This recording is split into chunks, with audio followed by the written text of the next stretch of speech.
and get 2 free bonus months at ReaganPrivacy.com. Please do this now. Go get your Reagan email address right now at ReaganPrivacy.com. At least one Australian family says it's found an antidote to frantic Christmas shopping. As you race to complete your Christmas shopping, consider the case of Jody Thielen of Sunshine Coast in Queensland, Australia. We found her at a holiday market in Manhattan, but she's not buying Christmas presents. I don't shop for Christmas at all. We go traveling instead. Every year for the last 6. Fiji, Bali, South Africa, America, twice. The kids like it. Do these kids look upset that we do that for 6 years now? They love it. Thielen says she preaches the same to her friends, but though we're ready to sign up, she hasn't converted any yet. Warren Levinson, New York. Tragic news today out of the Philippines. A tropical storm in the southern part of the country has unleashed flash flooding, and officials say that swept away both people and buildings and set off a number of landslides. That left at least 75 people dead, 58 others remain missing. Breaking news and analysis can be found at townhall.com. From Washington, I'm Bob Agnew. Yeah. Federal regulators say they've found fresh evidence of an ongoing oil release at the site of a 13-year-old oil leak in the Gulf of Mexico. Government lawyers say the release is at a site where chronic sheens often stretch for miles off Louisiana's coast. Justice Department attorneys said recent scientific surveys reveal 2 plumes of oil and gas flowing from where an underwater mudslide during Hurricane Ivan in 2004 toppled an offshore platform and buried the cluster of wells owned by Taylor Energy. The New Orleans-based company has repeatedly insisted there is no evidence that oil is seeping from any of its unplugged wells on the seafloor. That is correspondent Jeremy House. Looks like the American dream is alive and well. Americans stepped up their purchases of new homes at the fastest clip in more than 25 years last month. Sales skyrocketed by 17.5% amid robust demand and a continued shortage of used homes on the market. More details at townhall.com.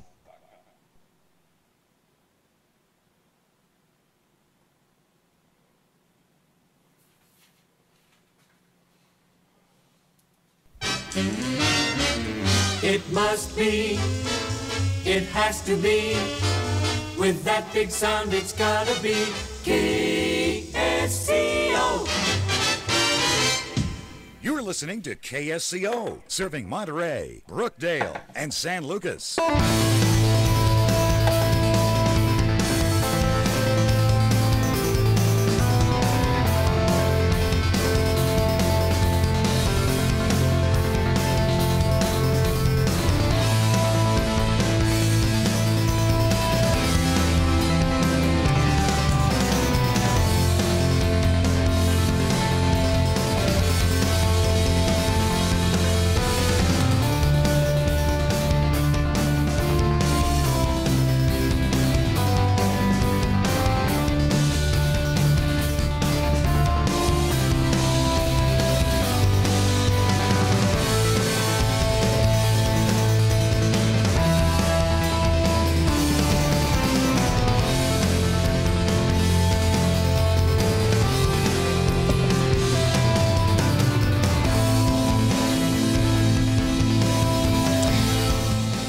Good morning. You are listening to AM 1080 KSCO Santa Cruz own FM 1041, KSCO.com, 1340 Call Me, 1006. It's a beautiful Saturday morning here in Santa Cruz, December 23rd, 2017. I'm Jason Struby at the deck. Let's get a quick look at your traffic.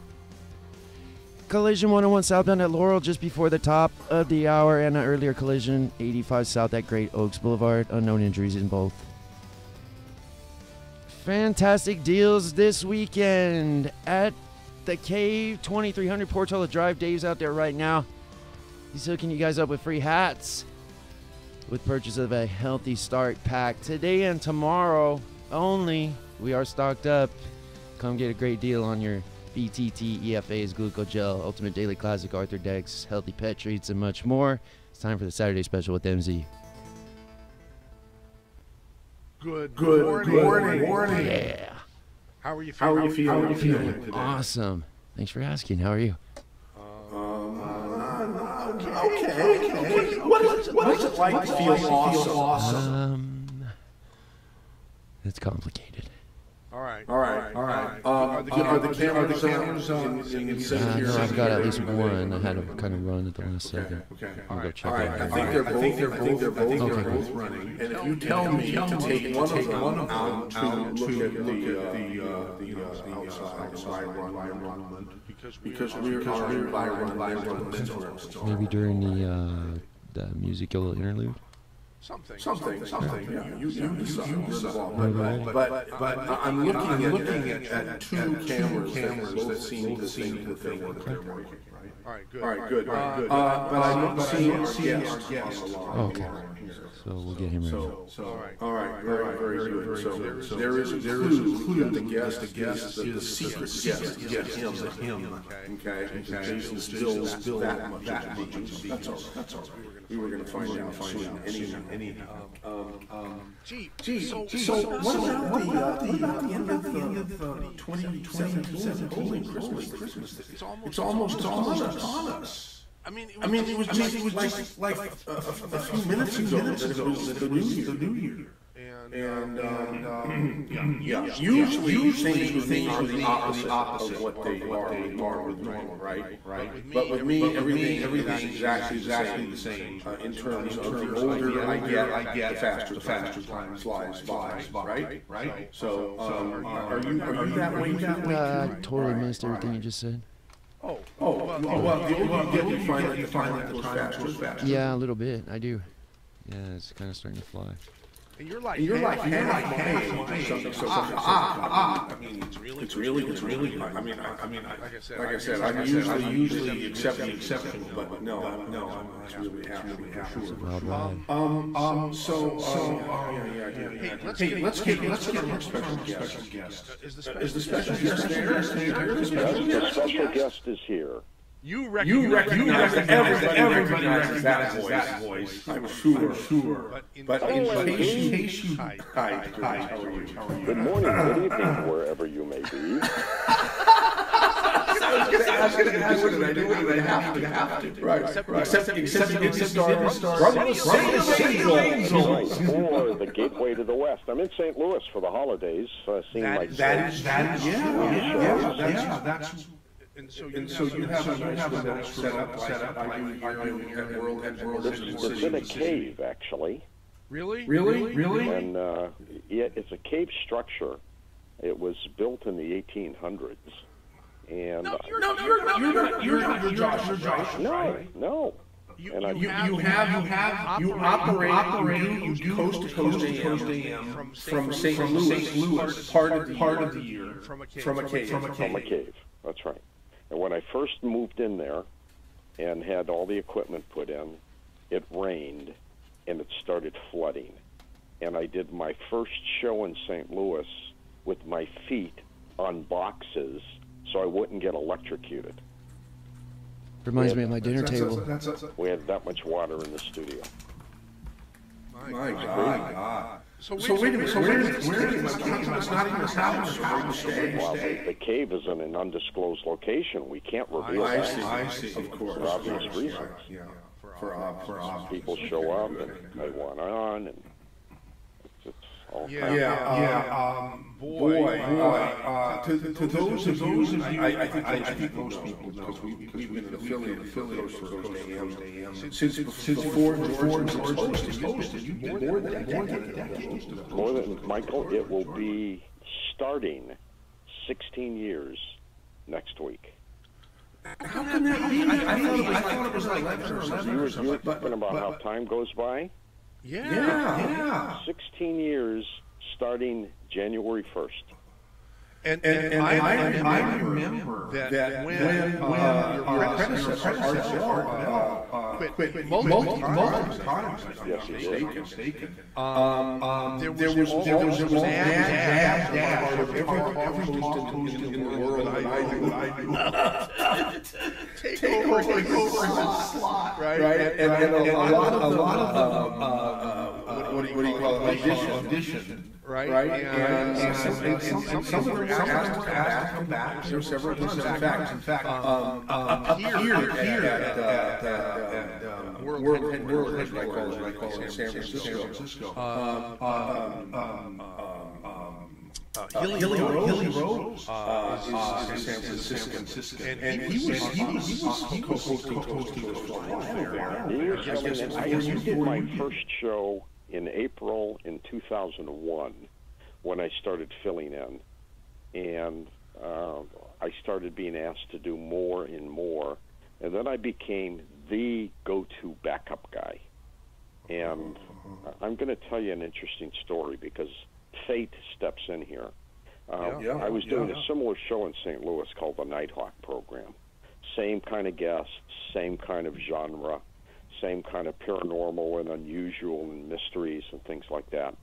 But let's jump back to 1970. All right, back to 1970.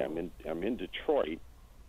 And I'm doing news. I'm producing newscasts for TV stations. I had an anchorman there by the name of Ken Thomas. Clean cut, good newsman, solid, would bring his little boy into the studio every once in a while. And, let's jump ahead now. Now I'm filling in at Coast to Coast. Art has decided to retire again. And I'm in the office of the president of the network, who's contemplating hiring me. And he's saying, George, you do a great job when you're on. The advertisers love you. They see a spike in sales and business. That's important to us. And he went on and on and on. And I notice a picture on his desk of a little boy and a television anchor person. And I looked at it and said, that guy used to be on the air. His name was Ken Thomas, and he had polio and walked with a cane. The network president starts tearing up, and he said, that's my father who died. And Ken Thomas's real name was Ken Kitchen, and Greg Kitchen was the president of the network.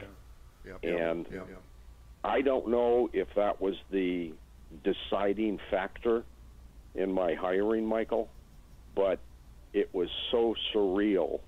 It all worked out. And when Ken would bring the little boy into the studio, that was him. That was Craig. Whoa. What a story. And so I remember Craig was the president of Premier Radio Networks. And so he's the guy who's the guy who fills in for now he's hired agent to Coast to Coast. Interesting. Great. Yep. It's a small, it's the same way I met you. I mean, you have been a godsend to me professionally and personally. You're one of the greatest guys I've ever known. And I got to know you at conferences, health shows that I would go to. I was an invited speaker, heading panels. And for years, a fellow by the name of Paul Andrews, who puts on Contact in the Desert, would come up to me and say, you got to company. They'd be something. It sounds like you have I don't think you are though, because you are breaking up. How does that happen? I'd love to hear you saying nice things about me. Let me move to another spot here. Hold on. This is live radio, isn't it? I love it. So, anyways, I'm going to switch phones. So get ready, okay? Okay. Here we go. I can Here we go. Very good. How do I sound? So you're on a chorus so far. Okay, good. Well, I'm right by the bass. But anyway, so Paul would be saying, you got to get involved with this longevity company. They're great advertisers, but they also provide great news content for you. And after a couple times, I finally met Doc Wallach. And I went, this guy's a character. He's good. He's like a character. And then through that, I met you. And lo and behold, I mean, you've been carrying Coast to Coast, as you say, for years and years and years. It was a funny story. It's a funny story. Back when I was radio station in 1991, we used to sign off at 10 p.m. Because we didn't have any money. We had license to go right? We had a license to broadcast all night. We figured, hey, money's tight and it costs money to keep the transmitter on and stuff like that. We weren't into automation quite yet. And so, in fact, one of our competitors used to make fun of his radio, our station, that signs off at 10 p.m. Used to poke fun at us and sort of ridicule us in a good way. So anyhow, and Art Bell, I don't think he realized is originally from the Central Coastal area. Monterey, Salinas. I don't live in San Francisco. He lived not far away from San Francisco. He moved to Florida, right? Then he moved to Nevada. Yeah. And so Art had somehow become a star on this national program called Coast to Coast. It was owned by a small chancellor broadcasting out of Oregon. That's right. And they said we own the night. And they already had affiliates approaching 100 because there was a guy who turned out to be a really good promoter for Art Bell, and also a guy who understood the need of the broadcast industry for quality overnight programs. You're thinking Alan Corbett? Sure. I think he understood things, and he was a genius. He's still alive. He's in the Eugene, Oregon area now, and right. Totally. And so I met him when he was the general manager of a station called KOP, that was owned by Roy Master. And so I visited for the first time at KSCO Studios, and he wore many hats, including the general manager hat for that radio station. But what he spent all his time doing was promoting cars with Art Bell. And in the radio station, you know that sure listeners inside baseball. Most programs are they're exclusive. In other words, we have Rush for KSCO. Many short periods we did. But we are the only licensed radio station in our market licensed by Rush. Well, and that's pretty much the way it's done. But with Coast, at least in some that I knew, there were people fighting. There were stations, competing stations within the same market that were fighting carriage rights to with Art Bell. And I was up there, and I could see how Corbin operated. You make such compelling arguments for loves with an oath. I don't know what you can both. Sometimes we were on in two stations in a market. Yeah, exactly. So Michael in North America, which is just unbelievable. I think that's in an unannounced way, I think it probably is. Absolutely. It could very well be the #1 affiliated show in the country right now. I'm pretty sure it is. Yeah. Well, so George, how did you transition from being a local host, and maybe it's not much different. I never hosted a show myself. I suppose I would just I think I'd be nervous knowing where people were listening. So it was an easy transition for me because I have always broadcasted to one person, not many. And when I'm on the air, I'm talking to you. That's it. Right. And whether it's, syndicated on 620 stations or just one, it's one listener that I'm talking to. And I was able, because I have done this since I was 11 years old in terms of being interested in the unusual, the paranormal, and all that, that transition was easy for me. And, I hit the deck running, and that's what made it so comfortable for people.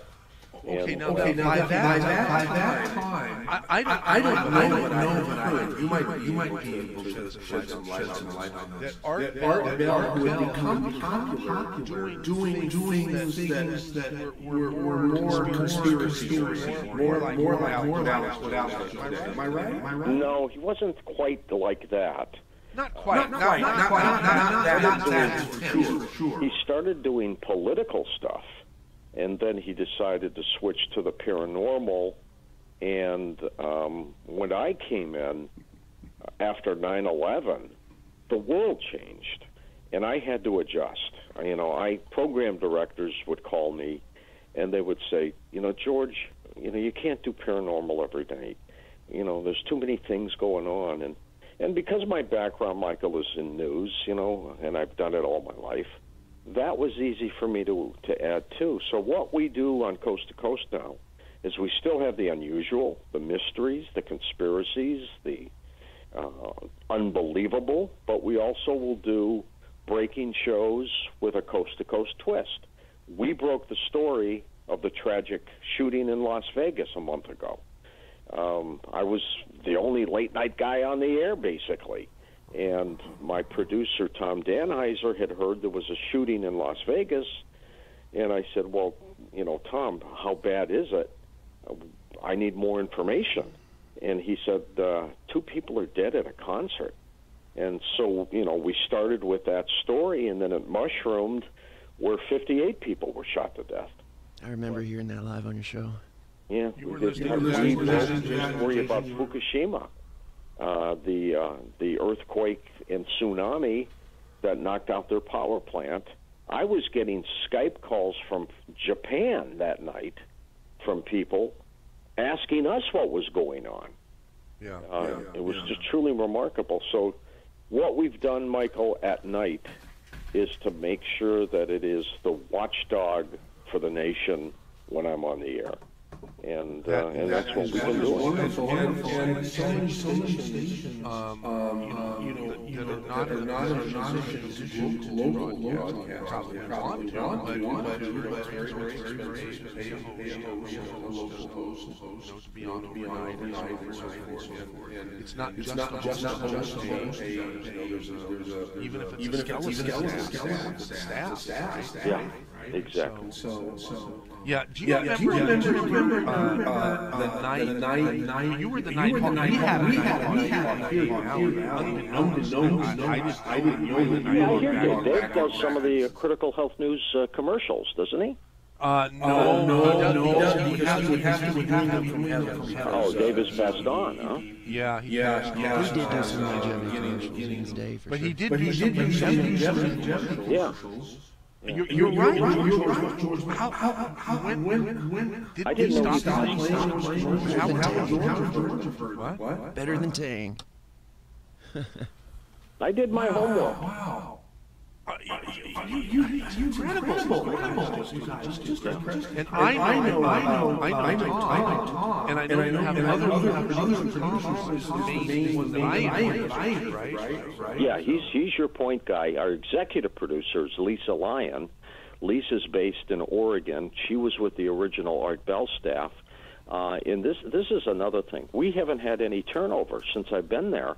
I took the staff that was still working with Art and the board ops that I got in Los Angeles, and then Tom came in. He was new to the show.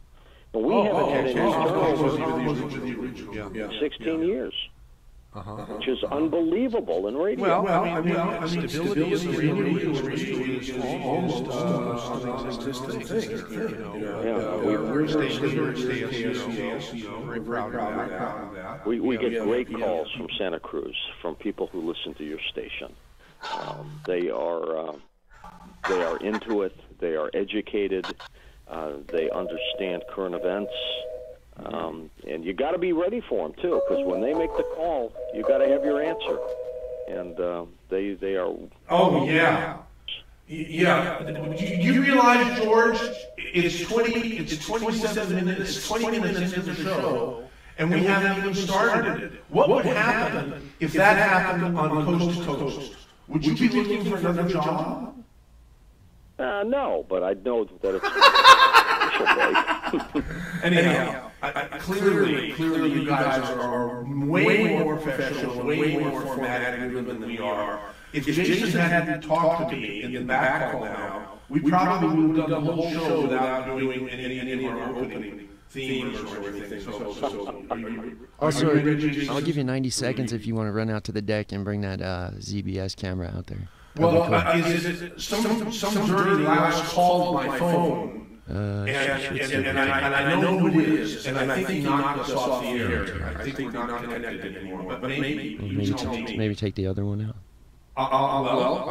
You tell me if they're connected. Well, the only way I could do that is to run to another room, so it's kind of... Okay. So maybe just take the other one. Take the other one out. Yeah, okay. Well, you want to put on the music. Yeah, okay, here we go.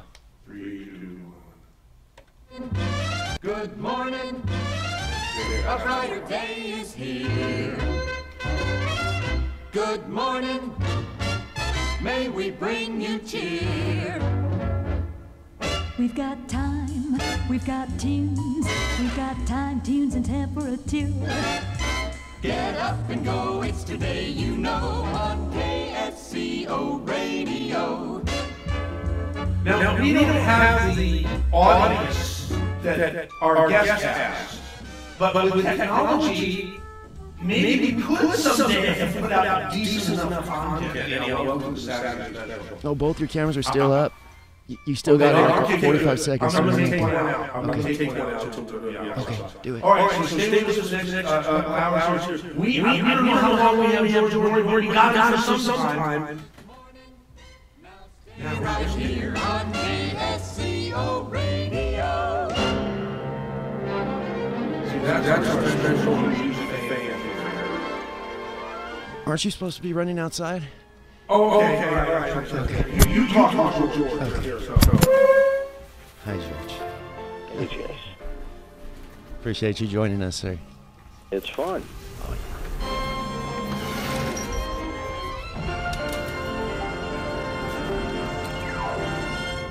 Yes, you're listening to the Saturday Special here on your favorite radio station, AM 1080 KSCO Santa Cruz.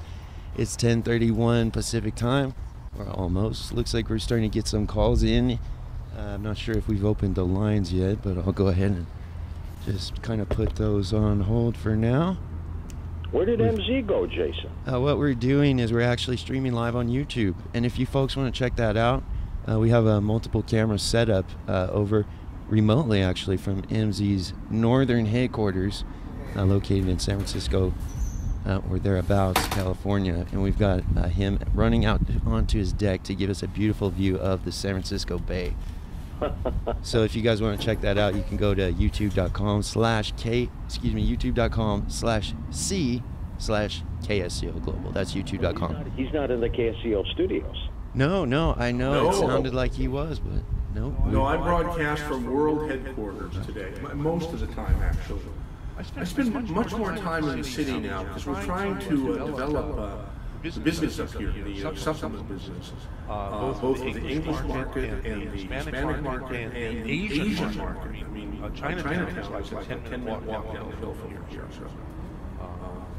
So anyhow, spending a lot of time up here. It's a wonderful place, and next time you come to the Bay Area, George, we'll have to get together at World Headquarters. I'd love to do that. You know, Michael, I'm in St. Louis, obviously, for the holidays, as we mentioned. Yet prayers go out to everybody down there in Southern California with these fires. Truly unbelievable. We got to pray for rain or something down there. Do you get? Looks like our drought is back here. I hate to say it. Yeah. We're gonna go through the whole month of December with 0.02 inch of rain. Jeez, we got some snow here in St. Louis yesterday, so we're gonna have a white Christmas, I think. Oh, that'll be great. So anyhow, what's the most fun thing about being the host of Coast to Coast and having I don't know. What is the audience? 8 million, something like that? Millions and millions. We know it's in the millions. I guess there's no way to find out to know. Well, we say 3.5 million at any given time, but it's been much higher than that.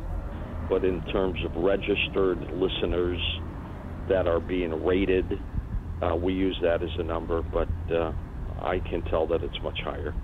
But in terms of fun, talking to our listeners, Michael, has been fun for me because they come up with all kinds of things, whether they're interesting, fascinating, scary stories or true life stories or just questions about current events. I mean, I enjoy people.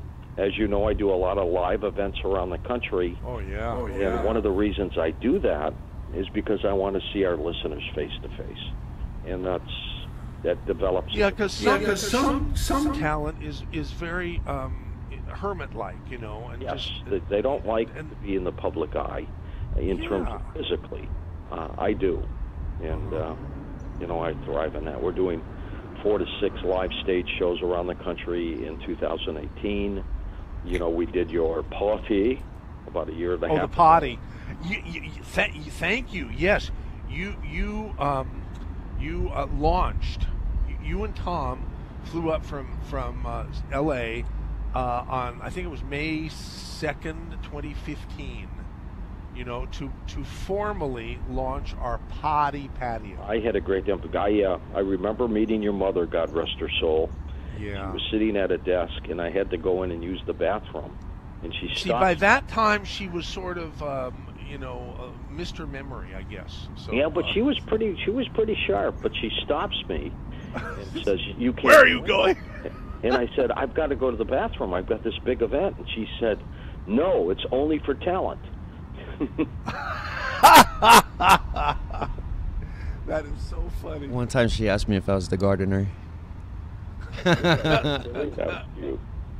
But I had a great time up there, and your listeners are just fantastic. We got to do that again sometime. Well, say the word. We're ready. We're ready. Always ready for a potty, and we'd love to have a potty at KSCO North too. But that'd be nice. Hey, your chance, everybody listening out there in Radio Land, as my high school government teacher, Bob Listener, would say, your chance to call and talk to George, 831-479-1080, or you can email mz@ksco.com. George Noorey, our special guest today on the second to the last Saturday special from KSCO, your favorite radio station. Now, let's go to line 1 and take the call from the Colonel. Yeah, it's Colonel Terry calling in. I thought you wouldn't be working this Saturday. I'm glad you are, MZ. Okay, good.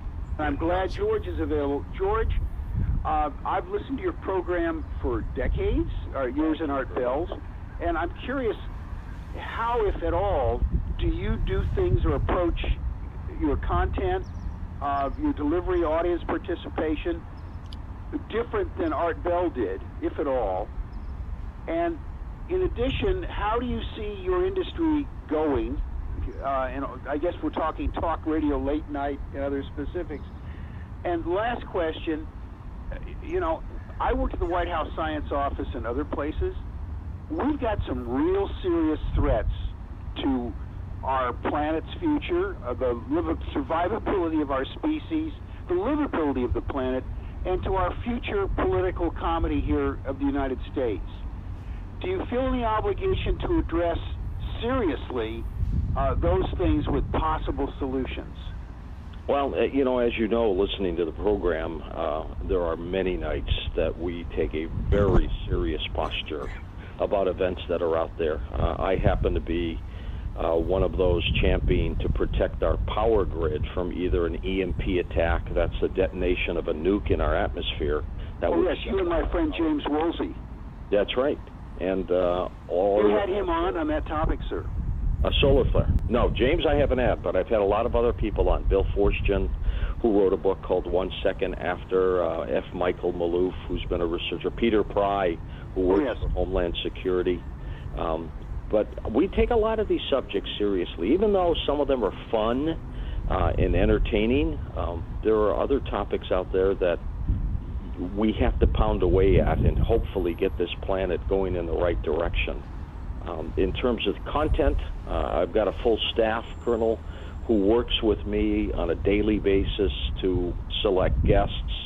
And we try to vary them, whether it's health-related, paranormal-related, hard news on North Korea and what could happen there. And so we try to stagger that so we don't have everything that's so similar back-to-back all the time. Surely. And how are you different, if at all, from Art? We've got similarities and we have differences as well. He was his guy and I'm mine. I would just have to say that he was a little more into the strange. I'm a little more into the current events. Okay. Okay, fine. Great. Thanks for calling Colonel Terry. That opens up a line. Thanks, Colonel. 9-10-80. And we have a full board. We had one or two people on the line. As soon as I said call, now's your chance to talk to George. It filled up and it was jammed.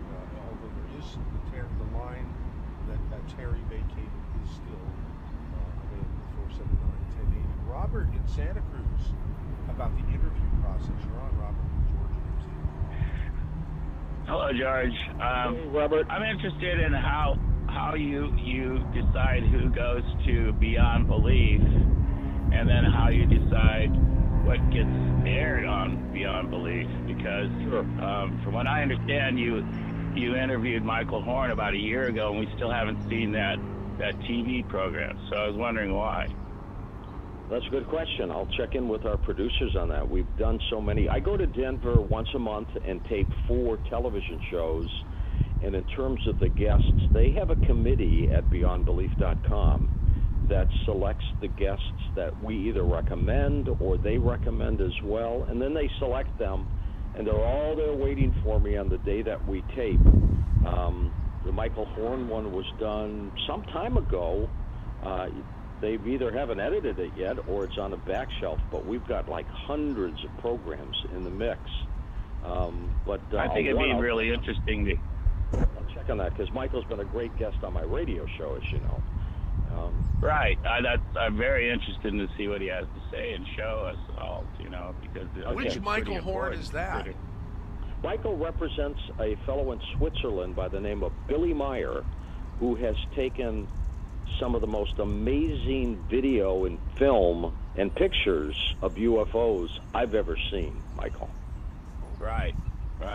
And I mean, I think he's highly credible for what he has to say. I think a lot of people would take issue with what he has to say, but I mean, that doesn't mean that he should, I mean, I really commend you for interviewing him. I really do, and you actually kind of stuck up for him the other day, which I was really sort of I was surprised that you did it, but I really well, I think that what Robert, I think what you George did, is a gentleman with everybody. The last person in the world the last thing in the world he would do, I think, is make his guest feel uncomfortable. Well, I don't think George does that at all. I think George does a great job at interviewing people. That's what I'm saying. But what I'm saying. So why were you surprised that he treated him so nicely? Well, no, not Michael Horn. That he actually said something during a different interview with somebody else. And he Michael MC. Yeah. Michael Horn gets attacked a lot from other people. Yeah. And so when I had that guest on who was talking about Michael, I jumped forward because he's been a great guest for us on Coast to Coast. And I wanted to at least get Michael's side of it out. And I think I did that. Yeah, you did. And you know what? I mean, I really appreciate that you did do that. It kind of showed me what kind of person you were, And it's hard to tell over the radio, whether somebody's just being professional or they're genuine or not. And I felt that was a genuine, effort to stick up for it. So I just. And next time we do our KSCO events, you got to come out there and say hi to me, okay? Oh, I definitely will. But thank you so much, George, and I listen to you every night. So great. Have a good Christmas. Hey, George, do you Yeah, remember the meet and greet dinner that we had at that wonderful Chinese restaurant? Yes. It's gone.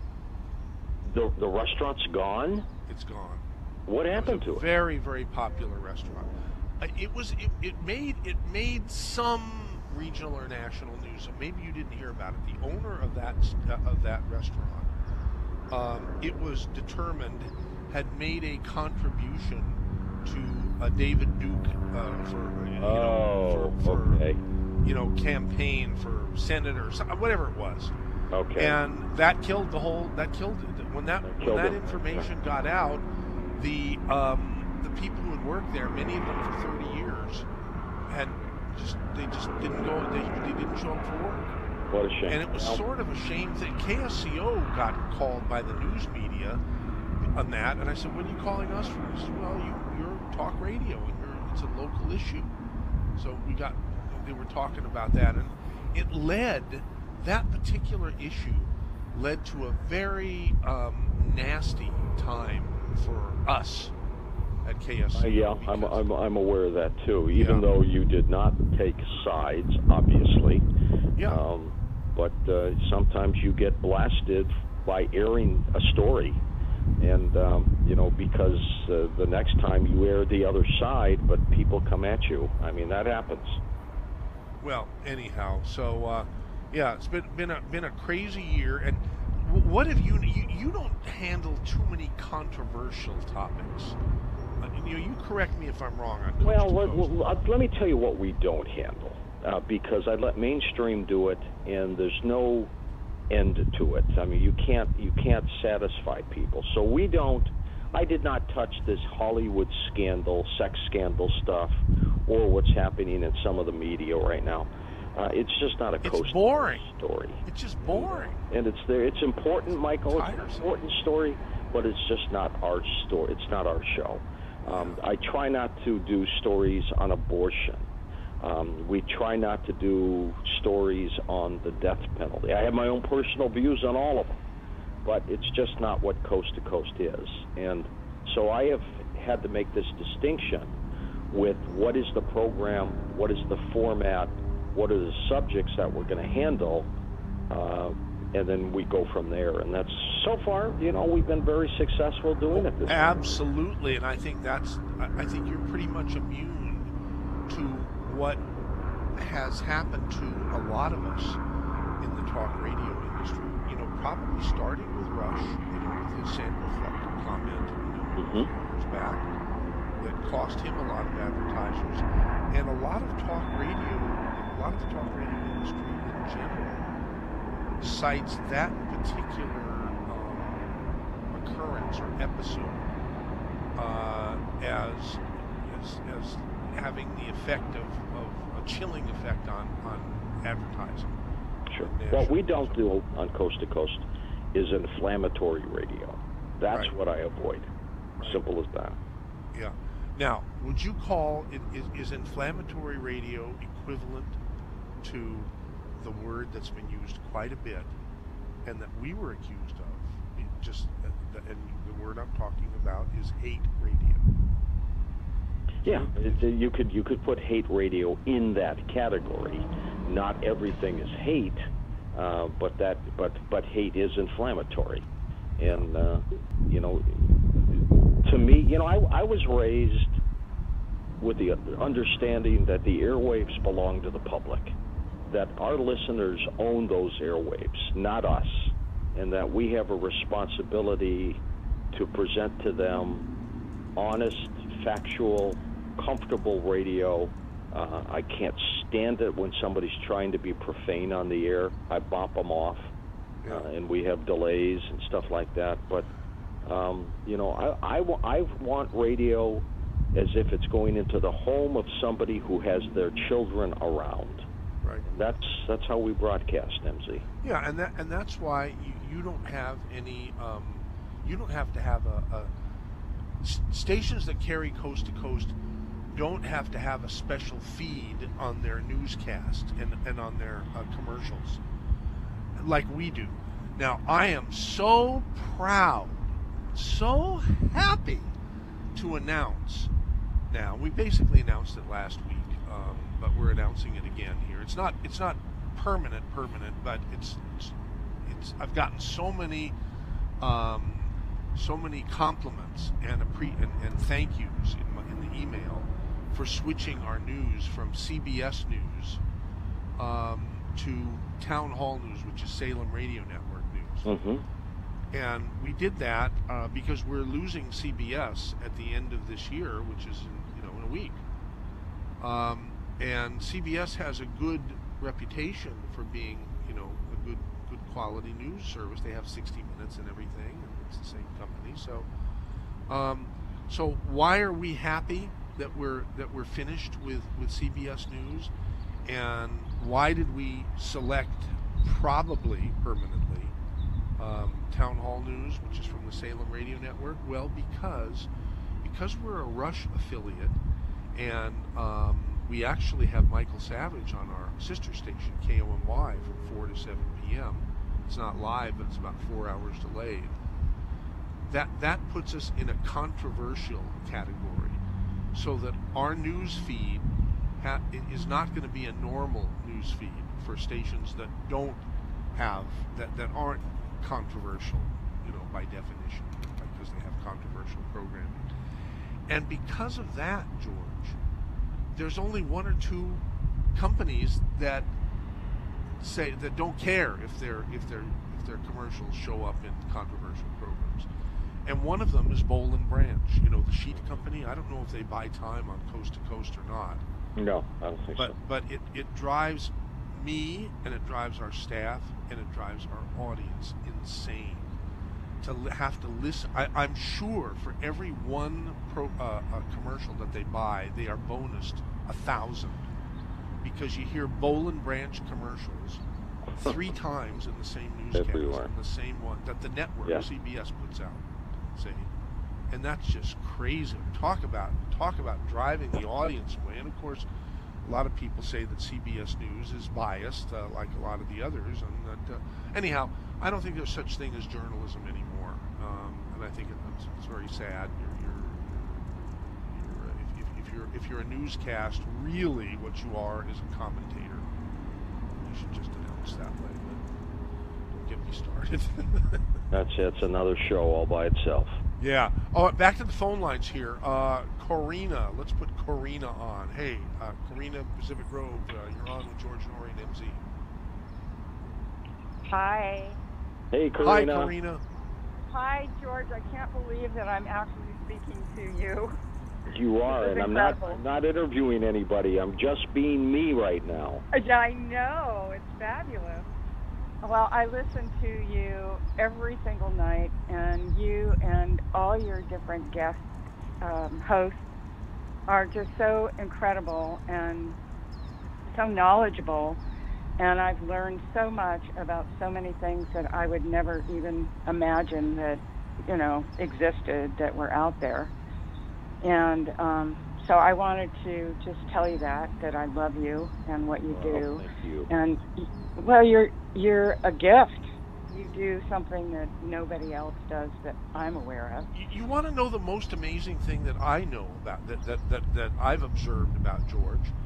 I mean, here's a guy that has so many people loving him and admiring him, and his head is no fatter than mine. Well, that's not saying much right there, but his head, you would think that a guy who is so admired would his head would be so fat he couldn't get through a normal doorway, but that's not the way it is at all. He's a down-to-earth, really nice, guy you'd be friends with, It's just, well, exactly as he sounds like on the air. Huh? Yeah. You got to care about people. I'm going to tell you an interesting story, Corina, and you, Michael. Years ago, I'm in St. Louis, and the San Francisco Giants were playing the St. Louis Cardinals. And I was in a restaurant nightclub at the time, and when the game was out, Barry Bonds came in, and a little boy, must have been about 10 years old, had his baseball card with him. And he went up to him and he said, Mr. Bonds, will you sign my baseball card? And Barry looked at the little kid and said, sorry, kid, I'm busy. I watched that, and I told myself at that time, if I ever hit it on a national level, I will never, ever forget where I came from. And I haven't. And that's what you've picked up, Karina, when you hear me on the air. It's that kid who saw that little boy turn down, and I'll never do that to people. Yeah, it hurt your heart, and you're so sensitive and so loving. And anyway, I was what you see and what you hear is what you get with George. That's for sure. Yep. Yeah. I know. I feel like I'm talking to a good friend. It's just really amazing. I wanted to ask you, the first time I heard of you, or I heard you, was on Alex Jones' show, InfoWars. And so I sort of watched where your show goes in regards to what's going on politically, and I just wondered how do you feel about what's going on? I know I think it's Dr. Jerome Corsi is sort of connected up with Washington, and yes, and he's working with Alex now. Yeah. And I really like him. I was wondering what you think of that. I think we need to really be alert and aware of what is happening on this planet and with government itself. We do not take specific political sides. I do not vote for the presidency because I want to remain impartial. I don't want to go on the air and say I favor Donald Trump or I favor Hillary. And in this particular case, Donald Trump won the election because some of his views were more centered toward what people were thinking, but it was also an anti-Hillary vote and an anti-establishment vote. But be that as it may, he's had some ups and downs in his life. I'm not too sure if this tax plan is going to help the middle class. We'll find out. I sure hope it will. It's going to help corporations for sure. But as a nation, we need to start doing things that help this planet. And, our policies have been geared to occupation. I mean, we're still in Iraq and Afghanistan. I mean, my God. And our policies are geared to occupying, and we got to get out of this business because we are creating hatred around this planet. And if we don't stop it, it's going to get worse, not better for us. That's my prediction. And it's an easy fix. We need to get out of other people's business and take care of our home. But, let's see what happens. Well, it sure sounds like you would vote for a candidate who espoused that. I almost ran for presidency, Michael, but I decided I wanted to stay on the air because, once you make that announcement, you got to leave your ear post. Yeah, why is that? That shouldn't be. Well, I guess it sort of gives you an unfair advantage, but it's not not really an unfair advantage.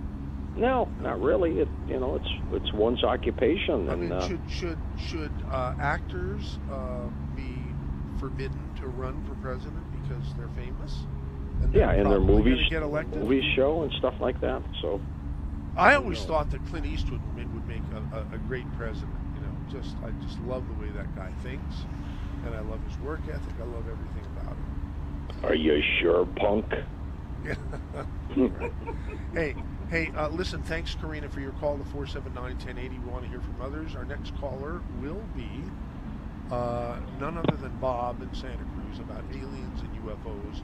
But I guess we're not going to hear from Bob because Great story, though, that broke about a week and a half ago, Michael, that our George Knapp from Las Vegas broke in October on his television station in Vegas, where the government has now admitted that they have had a secret study underway since 2007 investigating these strange craft. They don't say they're UFOs. I mean, they don't say they're extraterrestrial. They just say they're unidentified. They don't know what they are. But they had a program going that they spent $20 million to try to get some of the answers for it. It's an amazing story. Do you believe in chemtrails or not? Yes, I believe chemtrails are some form of spraying. I personally believe it's some kind of weather modification. Other people think it's to dumb people down and that they're spraying Prozac in the air and stuff. I think it's a weather modification program that has been ongoing to manipulate the weather, either for warfare or for creating other purposes. I'll always remember the Chinese when they had the Olympics years ago, and somebody asked them about, what about the weather? What if it's bad? They say, don't worry about that. We control the weather. And that's what's been going on all these years. To me, chemtrails are weather modification programs. And so, are they back? Is that why our drought is back? I mean, boy, we have callers who are really, they're really into the whole chemtrail thing and real believers, and get very upset with people like Dr. Wattenberg. I just had a huge argument with somebody. Oh. What happened? It was about that exact topic. Now, or is it just the back call? No, I'm on the air. We had a caller. He calls all the time about the same topic. It has to do with that, chemtrails. But I told him, you know what, man? It's like, we all know your opinion. And if George had a show about it, that's great. But we don't need to have you ranting about it on the air like a whatever. Anyway, just glad to be off the phone with that guy. He doesn't believe in chemtrails, or he thinks they're vapor jets? Yeah, I mean, he has all kinds of opinions. He'll go on forever about it. That's the problem. He believes in them. I think he believes in them, right? Oh, He doesn't definitely. care for people who don't believe in them. You know, wants to bring people around, you know. Well, anyhow. Yeah. So next caller will be none other than Bob in Santa Cruz. Let's see if we can keep Bob on this time. What happened last time, Bob? I took my headphones out and they just went dead. Oh. Hey, Bob. Well, here you are. You're on the air. Yes, you have a show that spends about 60% of its, maybe 70% of its airtime promoting the notion of aliens out there coming to see us, visit us, and, in my opinion, playing on the fear of the unknown of the simple-minded human. But then again, on the other hand, about 10% of the time, you have the most startling revelations that are factual, gut-wrenching, earth-shattering, and they get lost in the milieu of all the alien nonsense. Actually, let me tell you, we broadcast 7 nights a week live. No other talk show does that. And in terms of UFOs and extraterrestrials, across the board now, I'm saying, Bob, across the board, we devote 15% to extraterrestrials. Now, the last couple weeks have been higher than that because of this government study that has been revealed. I'll also say that our Sunday host, when he's on, George Knapp, is probably about 85% UFOs. But overall, the show across the board, 7 nights a week, it's only about 15%. Can I give you one example? Yeah, absolutely. Okay, well, personally, I don't think an alien has ever been within 20 light years of this planet, all right? That's just my opinion. And you're entitled to that. You are entitled to your opinion. And I think it's an insult to our intelligence to pretend that all that stuff is busyness when there's no evidence. Those Roswell dummies were just dummy props. But anyway, besides that, then you'll say something remarkably truthful, like, did you know that Reagan was elected just a month before John Lennon was shot? And people think that's nonsense, but that's true. Not you again. Does he get through to you too? He does that all the time. On Coast to Coast?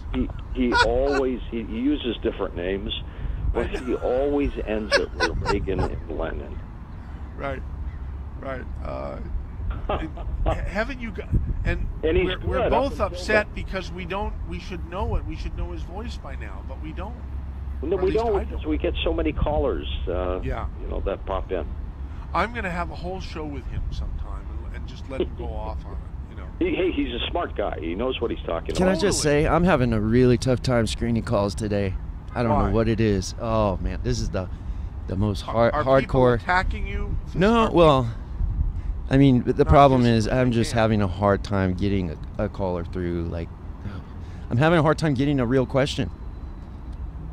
Well, because people are so excited to talk to George that they're not even going to tell you what they're going to talk about, huh? Anyhow, that's let's part see of it. what Yep. happens. I'm going to say take next, and that would be Cap Gray in Aptos. A shade of difference gray, G-R-E-Y. How you doing? Okay. I'm actually in Aptos. Okay, you're on. Oh, I was going to tell you first something funny. I didn't tell Jason that E.T. is coming back. He heard that he's legal now, a legal alien if he goes to San Francisco. Big Square City. Do you ever have joke specials, George? No. Oh. Okay, you don't know what you're going to get, but you do have that audio condom button here. You know that your staff is pretty adept, and you are. Yep, we sure do. So, okay, Cap Gray from Aptos. Are you done, or did you? Or that was just No. I had a question too, but when you're in Santa Cruz County, you might want to come down to the beach in Aptos too. I was thinking that, the reason why I listened to Coast to Coast and I listened to Art Bell, I don't believe in a lot of the things that people comment on their, believing in certain things, but it's a lot of interesting things that Art would have on and that you have on, and it's always calming. It's always usually positive, minus some of the maybe politics or something. And then I don't know if it was about a years ago, you had something on when something was happening in one state with the military and things in the sky, and that's why I personally listen to it. So I was wondering too, what happened to Art Bell? Art retired. He's in Pahrump. Yeah, his health is so-so. He has gotten remarried after his wife died. He has another baby. He's got a couple with the woman he's married to now. But he was in the hospital months ago with COPD, the respiratory illness. He was a heavy smoker in his day. See, he's still out there. Yeah, I think that was the best question that I heard. Some people like to know about him. But one last comment is to thank you for the positiveness, and that's why I listen to this program on Saturday, because it's one of the two most positive, or one of three on the station too. So hope you have a good day, and have a good December 26th too, because there's still good days after Christmas. Thanks for bringing that positivity up, Cap Gray. Because I've been thinking a lot about that lately, and so much of talk radio is what I call toxic. I don't call it hate radio. That's too extreme. But I do call it toxic, and you sort of get tired of hearing, arguing, and because arguing is always negative. There's nothing positive about it. So, And George has call screeners like Jason. He's really fortunate. I don't know Jason personally, but that's the first positive we hear when we call him, Jason. Yeah, he's a real positive dude. He's doing a good job, and he's bright and he's friendly, and you got to have that in a call screener. Yes. And Michael, I wanted to let everybody know too, where we're going to be live throughout the holiday here on Christmas Eve. Tomorrow we're live tonight, and I'm going to be live on Christmas night, on Monday night. No tapes. I made a pledge to our audience when I came in many years ago that if any shows were running on holidays, if I work them or my staff works them, they're going to be live, and so we continue to do that. Wow, I wasn't aware of that. That's unique in the industry. No tapes. Everybody else just takes seizes the opportunity to take a day or a night off, for sure. Jason, do we have something weird going on with our phone system? No, everybody wants to say they listen to George every night forever, and so you're not putting them on to say. And then others want to bring up subjects that I think are might not be the most comfortable anyway. So it's just like I'm having a hard time getting a caller here. Oh, okay. Yeah, but we are getting a lot of calls, that's for sure. And I think we're off I think one of the videos is off. Folks, we're looking for questions for George Noorey. If you have a good question, call us at 831-479-1080. You know what I mean? Yeah. Just saying. I'll give you a few more minutes, Michael, that I got to roll on. Okay, that's fine, okay. George. Yeah, who's this calling now? This is Fox in SoCal. Fox. Hi, Fox in SoCal. Hey, Fox. Hi, George. Thank you, gentlemen, for being there. I'm really hoping that in the light of what has happened with the sexual harassment and abuse in both film and politics, that the next big breaking story is going to be about system abuse of our children and having them stolen and sold, and those in foster hostage situations are being trafficked. And we all know that Senator Nancy Schaefer lost her life and her husband's life as they were getting ready to expose the child trafficking within the government. And now, wait Sean a second. McMillan in Southern now, California. Why are you bringing that up? See, I didn't get to screen this call. We took this hot, by the way, just so you guys know. Oh, that's the reason. Yep. Oh. Yeah, because there's a story in today's paper about a man who was arrested by the FBI, and in his backstory, his children were taken from him and adopted out forcibly by the state. And this is something I don't want to see, is people that go off the deep end because their children have been forcibly separated from them. They've been erased. They have this family bond. Other negativity that we sort of don't want to talk about with George and me here on this show. Anyhow, Frank and Aptos, you're next. Frank. Am I on? You're on. Okay, so I'd just like to ask George who some of his favorite guests have been, some of his more memorable shows and over the years and over the many years. All right. Well, Frank, some of the great shows that I just love are some of our open line programs where people just call in with all kinds of great stories. I remember one day a police officer called in from Springfield, Massachusetts, live on the air. He's listening to the show, and he's making an arrest of somebody who was outside of a Home Depot trying to wheel away a barbecue grill. And you could hear the police officer on the air going, "You're being arrested live on Coast to Coast." But in terms of some of the guests, this is not a cop-out, but I like almost every guest we put on the air. We've got a lot of repeat guests because they're so good. I want them back on again. So over the years, they've all contributed to different things that have been fascinating. And again, whether it's paranormal related or conspiracy related, or we're talking about world events or Korea, they all provide a certain amount of expertise, and they contribute to the program. And I like them all. Some have been strange, no doubt, but they've all been great, fascinating guests for us. That's right. That's right. Okay. I think hey, listen. Thanks for calling, Frank. And we've taken enough of George's time here now. He's got things, so it's much later. It's a couple hours later where George is. So we want to thank him and continued great success to you, George. Went by fast, Michael. Yeah, we're getting older, right? So. Yeah, time is ticking by as we speak. Yeah, so have a good one, and we'll talk to you again sometime on the Saturday special, and anytime on Coast to Coast. Hey, Merry Christmas, George. You too, Jason. Thank you. Take care. Bye-bye. There goes George. And now, does anybody want to talk to poor Jason? Does anybody have? Oh, I'm about talked out right now. Oh, really? Oh man. Oh, it's bad. So now I'm just fighting with callers and stuff. I've never had to do it like this. I mean, well, you would be proud of me. I know you would. I would be. You're becoming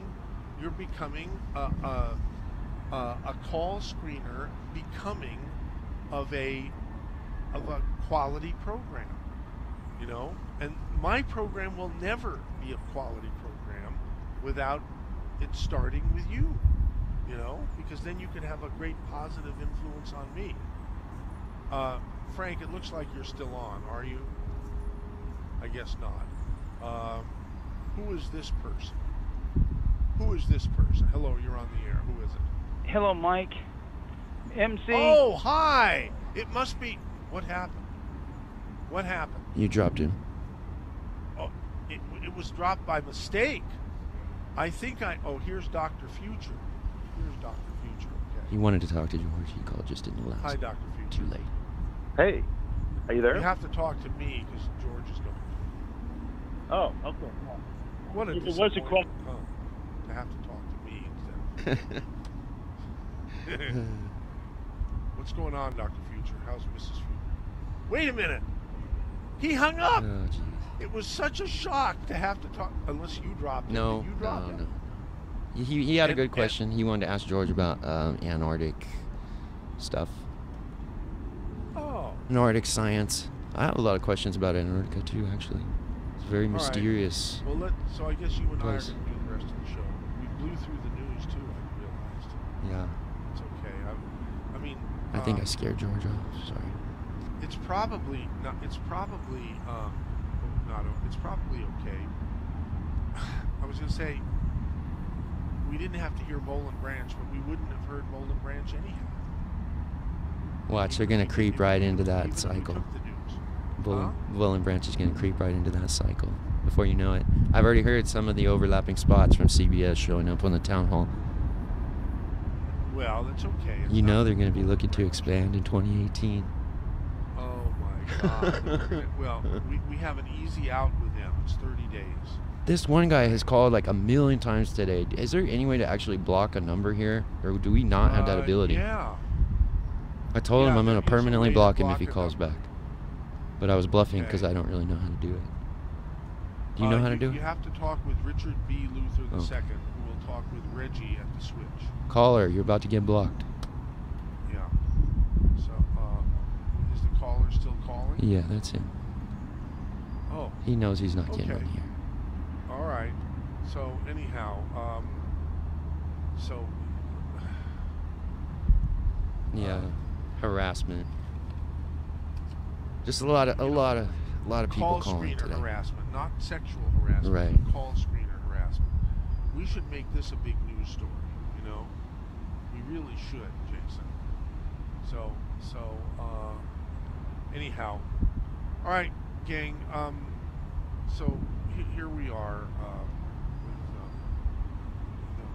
the day before, 2 days before Christmas, on the Saturday special, and something's really been bugging me lately.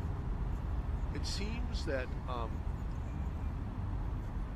when it gets dark early, which it does now, because it gets dark the earliest in December. And now since we passed the 20th or the 21st, the winter equinox, I guess, we're gonna get more light by about a minute or maybe a tiny little bit more each day until we get back to June 21st, right? The summer solstice or whatever it is. So in any case, so I drive a car, as many of us do, and when it's dark, there's a whole bunch of people out crossing the streets wearing the darkest clothing that they could possibly find. And that really bothers me because it's hard to see people who are wearing dark clothing at night. It's difficult. Now, I like to think that I still have fairly good vision. I'm getting up there in age, but my vision, every time they check it, they say it's just fine. So no matter how good vision you have, it's a terrible hazard, and you're going to hit somebody. There's a good chance you're going to hit somebody whom you can't see, even if you have good night vision. Okay? So why do people seem to dress themselves so that they set themselves up for a tragedy? Now, I'm a person who doesn't like government interfering with things, but I really think it's time for our government to have something to say about that. I think that there should be a law where people can get ticketed if they're out at night wearing dark clothing. Do you like that idea? Where they could get ticketed, and 3 strikes you're out. Now, what does you're out mean? Not sure, but let's see what Joe has to say. Hi, Joe. You know, MZ, you might one strike by a car on a pedestrian and they might be out. You know what I'm talking about? Being struck. Yeah, but no matter, but see, it's the driver's fault. It's not the pedestrian's fault. And in that case, it should be the pedestrian's fault. Do you agree? Well, I'm being a little facetious. I know you are, but still, it's a serious topic, and I'm very serious about it. It's very serious. It's very serious.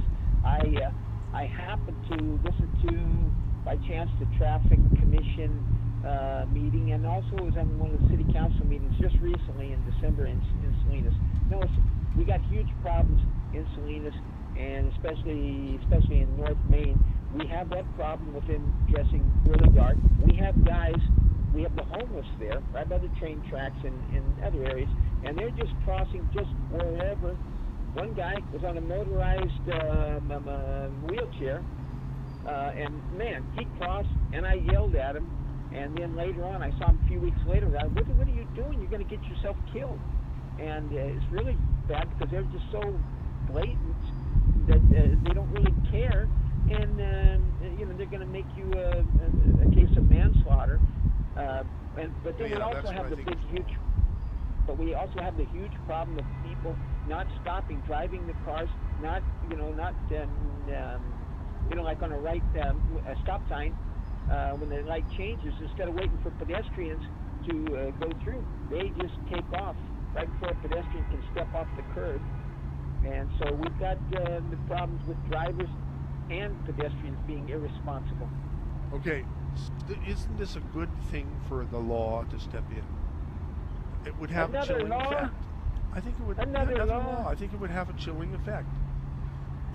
I think more people use seatbelts now that there's a seatbelt law. Anyhow, I know it's not something you would expect me to say. Since they made the seatbelt law, I don't know, there's a little part of my brain that's probably wrong. I used to be more responsible. Before they ever made that law, I did it responsibly. A little part of me, when they made it the law, there was a little bit of resistance there. Maybe it's stupid on my part. But, we don't need a law for every bit of common sense. Okay. I'll put you down as against my idea for a law. Thank you for calling, Joe. Appreciate it. Rory, are you in favor of my proposed law? Yes. Once they get MS-13 and all the drug cartels kicked out, then they can move on to pedestrian safety. I mean, I like your idea, but to make it, to start penalizing people, it's a little too much. Okay. I think. So poor cops, they got there's 2 for 2 enough against my idea. Sometimes people say I'm too harsh. Like, I think a person a drunk driver who kills somebody should himself or herself be executed. Look, absolutely, positively. Yeah, that's fine. I don't have a problem with everybody, that. Well, you're the first person who agrees with me on that. Everybody says I'm way too harsh on that. No, you'd execute a few people and then drunk driving would stop. Right? Right. I don't know. That was the penalty. I don't know. People would. I think it would be a deterrent. So I think it would go down. I don't think anything would totally. Hey, how about the guys that have multiple DUIs and they kill somebody? If you had executed them, that wouldn't have happened. But that's not why I called. But I think that there was some poor slob in Favreau. I think it was Monday morning early. He got run over, and kept getting run over.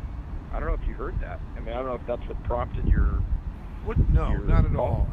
What prompted it is my being scared that someday I'm not going to see somebody who's impossible to see.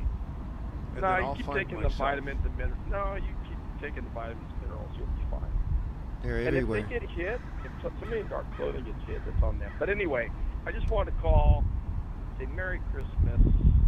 I know Hanukkah's passed, but a belated Happy Hanukkah to you and your family. And, you know, you guys have provided a town hall, and I think your model of private ownership is going to grow and spread.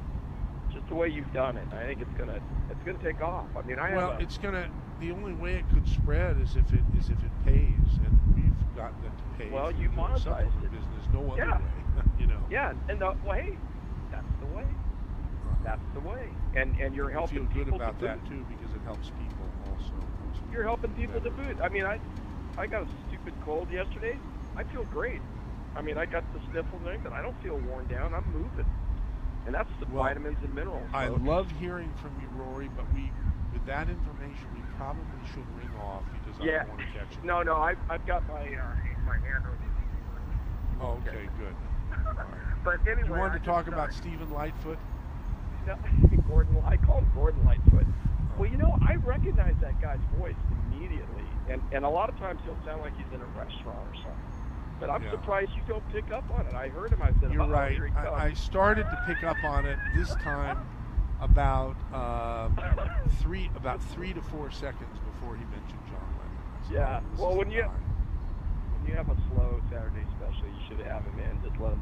I mean, I heard him. I think one time Georgia let him talk, and he's been around for. I saw him 20 years ago in this van cruising around with all the stickers on it. I think in Aptos Jason, Village. But anyway. by the time I figured it out, I was going to take the 760 phone number, but it hung up. Do you have it? Jason? Jason must be. I have it written down. Yeah. You do? Okay. Yeah. Anyway. Email it to me, would you? And we'll set up a time to have Stephen Lightfoot on for at least an hour, or maybe the whole Saturday special. Yeah. But okay. Thank you, Rory. Merry Christmas to you too. Yeah, Merry Christmas, and I think we're going to have a great 2018 as the economy grows. Well, we better have some rain. That's all I have. Yeah, well, say.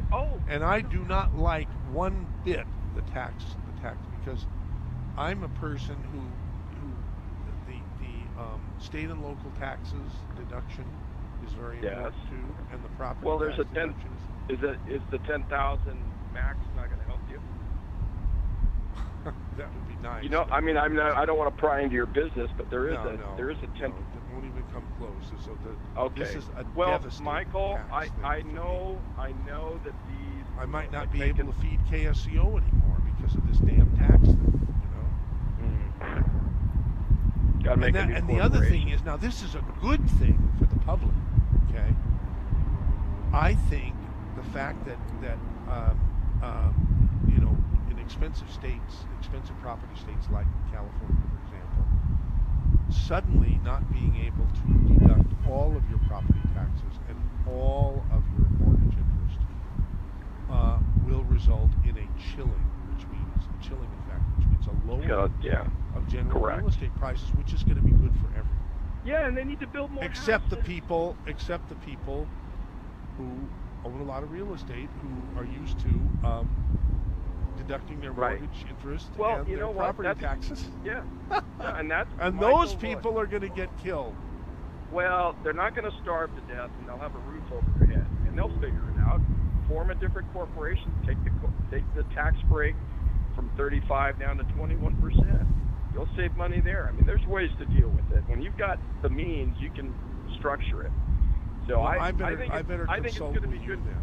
Well, it's going to be good for the economy. The economy is going to grow. It will be good for the economy, and bless President Trump. He really outdid himself. And I guess something had against to go. all odds. Yeah. All right, Michael. In any case, you take thank care. You, Rory. Have a great holiday season. Holy days. Holy days. You too. Bye-bye. Oh my God! It's Wendell in Lake Tahoe about North Korea. At least you're not in North Korea Michael. talking about Tahoe. Well, I want to keep it happy because this is one of the best Saturday specials. By the way, you've been hitting home runs on your last 3 and 4 Saturday specials. Praise to you and Jason, you're gonna like Batman and Robin now. Oh, thank you. What I want to, yeah, what I'd like to tell you is happy holidays to both you guys. Yeah, the question about North Korea, I don't want to put a damper because I'm happy and it's a happy weekend. But I sort of sense that, you know, we're very weak on Christmas. We're vulnerable is what I meant. And I've got a feeling we haven't heard a whole lot about North Korea in the last 72 hours. And I just hope they don't try and pull something, you know, during our holiday period. But I just want to let you know that, you know, I've been listening to your program and it's getting higher and higher quality each Saturday. And I want to thank you. And I'm so lazy. I didn't know what I was going to do yesterday, so I called George and said, "Are you available?" And he said, "For a while." So that was nice. MZ, spontaneity can be a wonderful thing, and I think you just are spontaneous. I wouldn't call it lazy. Anyway, I want to thank you again because I met on your May 2nd, 2015 party. I got to meet and talk with George Noorey, and he's a real down-to-earth, wonderful man with a great personality, and he blends right in, and he has a sense of humor, and he's incredibly intelligent. And I asked him about the mystery at Lake Tahoe because on one of his programs, he had mentioned that Jacques Cousteau said there was something secret about the Lake Tahoe area. And so I asked George, I said, I got cut off and I wasn't able to find out what it was. And he said he never got the answer from Cousteau either. But apparently when Cousteau did his bottom studies at Lake Tahoe, he saw something really, really fascinating or unusual. And I never got to hear the answer. Did he tell anybody what it was? Apparently not. George said he that was still a question mark. And I tried so hard to get through. You know, it's not easy to get through to George Noorey. And I tried so hard, but when I finally made it through, he wouldn't answer the question because it was off topic. And I understand that, but I was left kind of holding the bag and always wondering. My question I want to put out to your listeners, if anybody does know the answer, I'd sure like to know it because not only is it a beautiful lake, but there are a lot of legends and stories about it. And I'd like to know as much as I can because it's a beautiful, beautiful, gorgeous place. And by the way, is it okay to give out your phone number? Yeah, absolutely. I don't care. Why, it's 831-431-9052. That's Wendell at Lake Tahoe. He usually has an 831 number he's used to live here. Right. And Michael, you were supposed to come up here, and I was going to treat you to a lunch or dinner. I will. In the next probably before the middle of January. Okay. Now you're in South Tahoe, right? No, I'm on the north end, and New Year's is my birthday. And oh wow! Same age, you and I. So wait a minute. Whereabouts on North Shore are you, Wendell? I'm in an area called Tahoe Vista. I know it well. Wow. Yeah, come right down 267 and turn right. Exactly. We're right between Kings Beach and Tahoe City. Oh my God. I'm looking at the lake lights right now, and Michael, I just can't tell you how inspirational it is to be up here. Santa Cruz is wonderful and San Francisco is wonderful, but I'll tell you, Tahoe is like a whole other world. It's very, very beautiful. Yeah. Let's see. But I'd go up there right after the show today, except, I wouldn't be able to stay long enough because I'd have to get back here. No, come back. Come up when it's convenient. Come up when it's convenient. It's a long drive. I don't want you to risk, Well, it's not too long from here. It's only 3.5 hours from the city. Well, damn it, come on up. Okay. All right. Thank you for calling and thank you for the kind words. All right, buddy. Take care. Take care, Wendell. There goes Wendell. Now here is Ron in Live Oak about drunk driving. Hey, MC, Hi, can you hear me? Can you hear me? Yes. Oh, perfect. Okay, great. I want to keep this quick. I've been listening to this station for a long time. My grandfather brought me there when I was a little kid, and he was showing me the teletype machine they had out there, brought in the news. Now there's a refrigerator and a microwave oven. Right, yeah. I haven't been in there in a while, but anyway, yeah. I got this But the drunk driving thing, I just want to be real quick about this. Nationally, the statistics are 50% of the deaths on the road are caused by drunk drivers. That means the other 50% is caused by stupid drivers. So they should suffer the same penalty, I believe. I don't know. I guess we could bat that around a little bit. I don't think There's there's people any texting. lower whale turd at the bottom of the ocean than a drunk driver. I really don't. Well, another thing, I haven't had a driver's license in over 20 years because of multiple DUIs. I never hurt anybody. It was just stupid stuff. But I own my own business. I'm homeless. I've been homeless for like 14 years now, and I ride a bicycle, and I make like $50 an hour, and I still can't afford the minivan. But I sleep outside.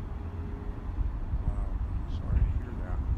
Well, no, it's okay. It's fine. And fine. I'm happy that you're not driving anymore because. Well, yeah, if you're exactly. A like I got DUI-er, it means that there's something wrong with you, or at least there was. Well, yeah, but that was years ago. My driving record's perfectly clean now. That's over that was like 15 years ago, and I just decided that I guess it's possible for something to click in your mind and decide that that's not a smart thing to do anymore.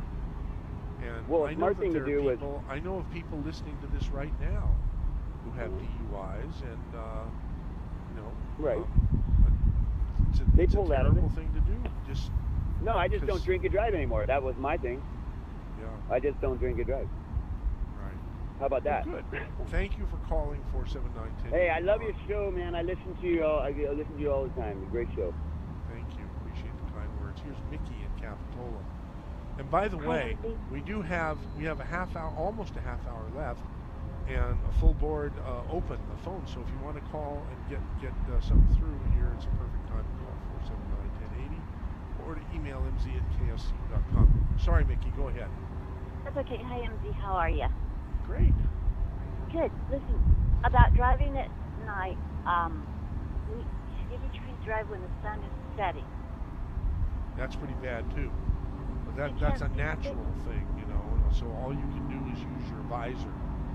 But people have it totally within their control to not use dark clothing when they're out at night. You're right.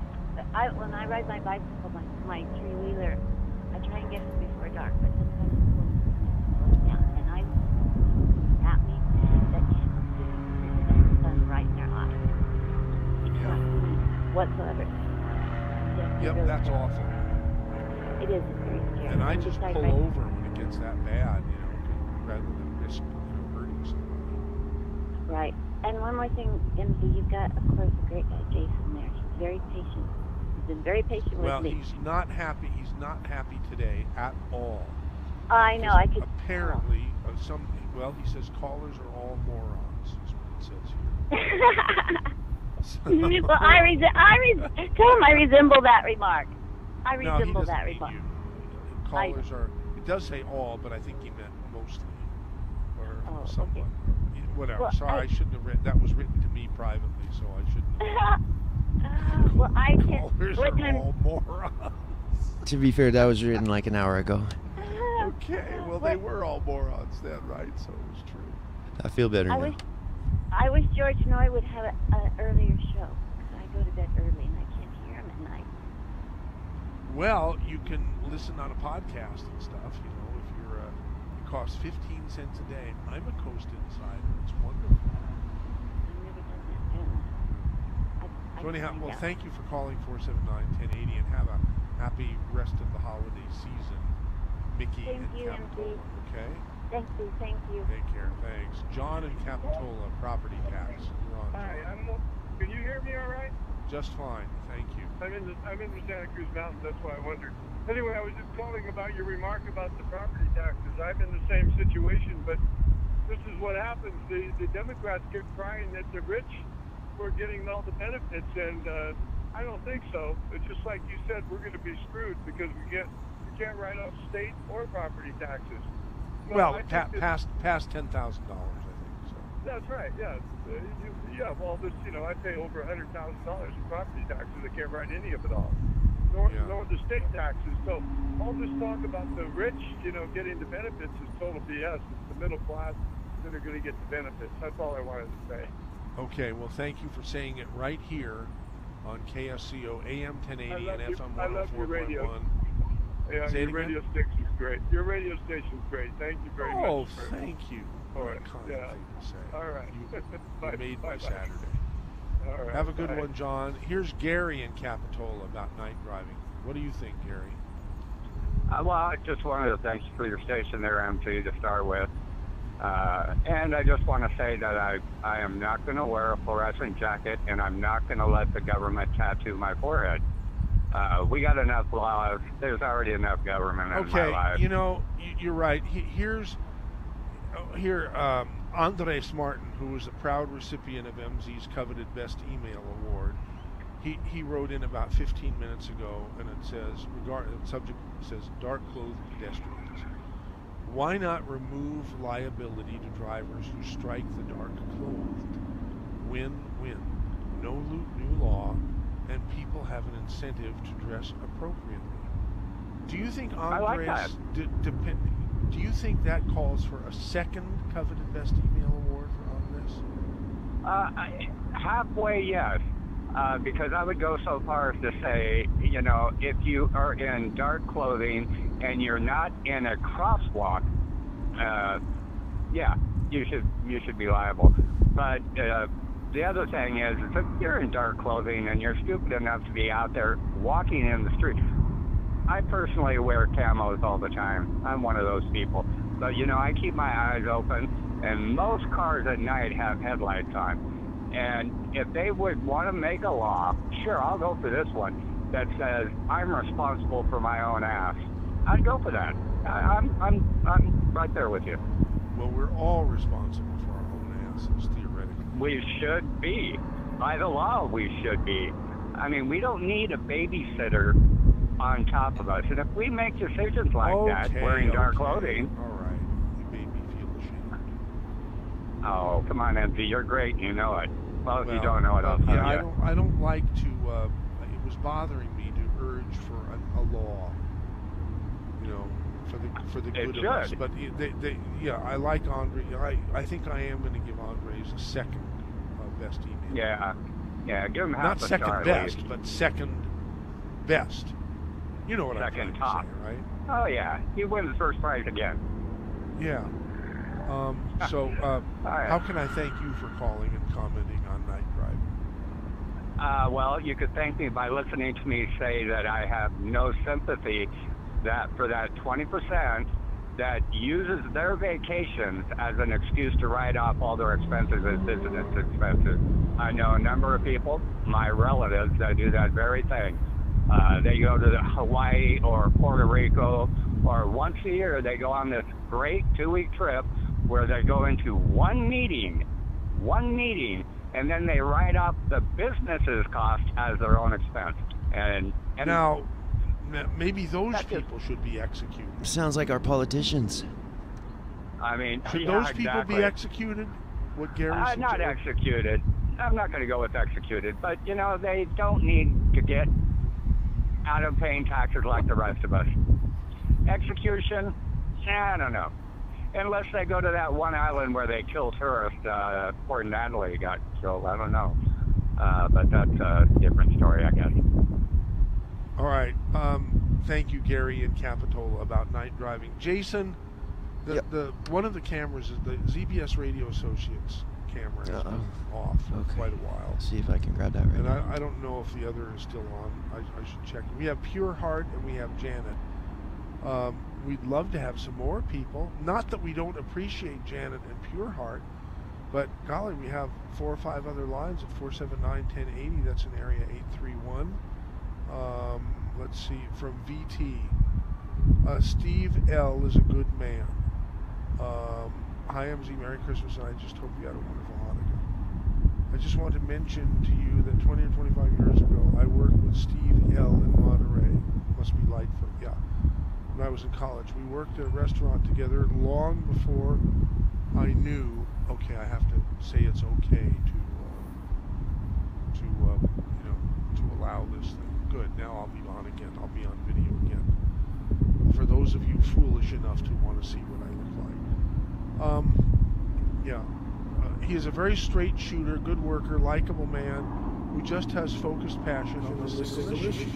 He makes a lot of sense, and you might find him interesting as a guest for maybe half an hour or so. Question. Okay, I'll let Jay say something. Now, Jay Smith says, I drive at night, I'm often encouraged to people walking, riding bikes at night, dark clothing with lights. And like Colin Jones said, pedestrians step out without looking or stopping, see if cars coming. Sometimes you're supposed to stop. Can KSCO produce some public service ads regarding pedestrian sites to ride with traffic? Sure we can, but how do you get all the people who should receive this message to tune into KSCO?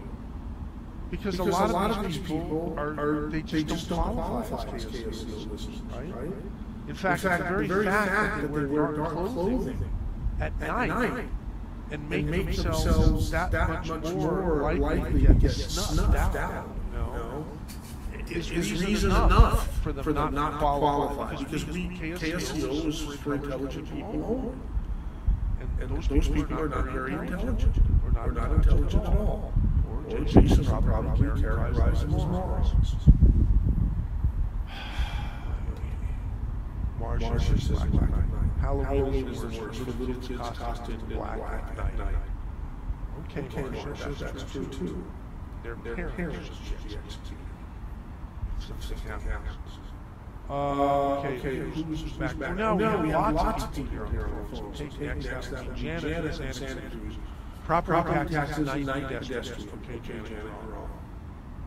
Well, I think I just want to talk about property taxes. I just want to put a plug in for your host on Thursday night. I forget the name of the show. Money. Oh, I went out of my way to tune into Pam's show with a great yes. She had a great tax consultant. Yeah, and I'm probably going to misquote, but she said something about possibly paying property taxes early this year to get the write-offs. You know, the ones that they do. Like Which I do anyhow. I always do that. Pay both installments up front. So I most of them, so I won't forget. You know, get this big old hanging penalty. But going forward, maybe they'll change it back. I sure hope so. Yeah, it'll be interesting when everything trickles down. Yeah. All right. So do you have any comment about the night pedestrian? Yeah, it's just so dangerous. I don't understand. I'm not sure that if we're just not educating kids in school. When I was in school, every year they taught us about bicycle safety and pedestrian safety, but that's when most of us walked to school. So maybe they don't do that anymore. But yeah, it's just. If anybody knows, call in. Hey, Merry Christmas to you, Janet. Have a great holiday season. Thanks for calling. Happy holidays.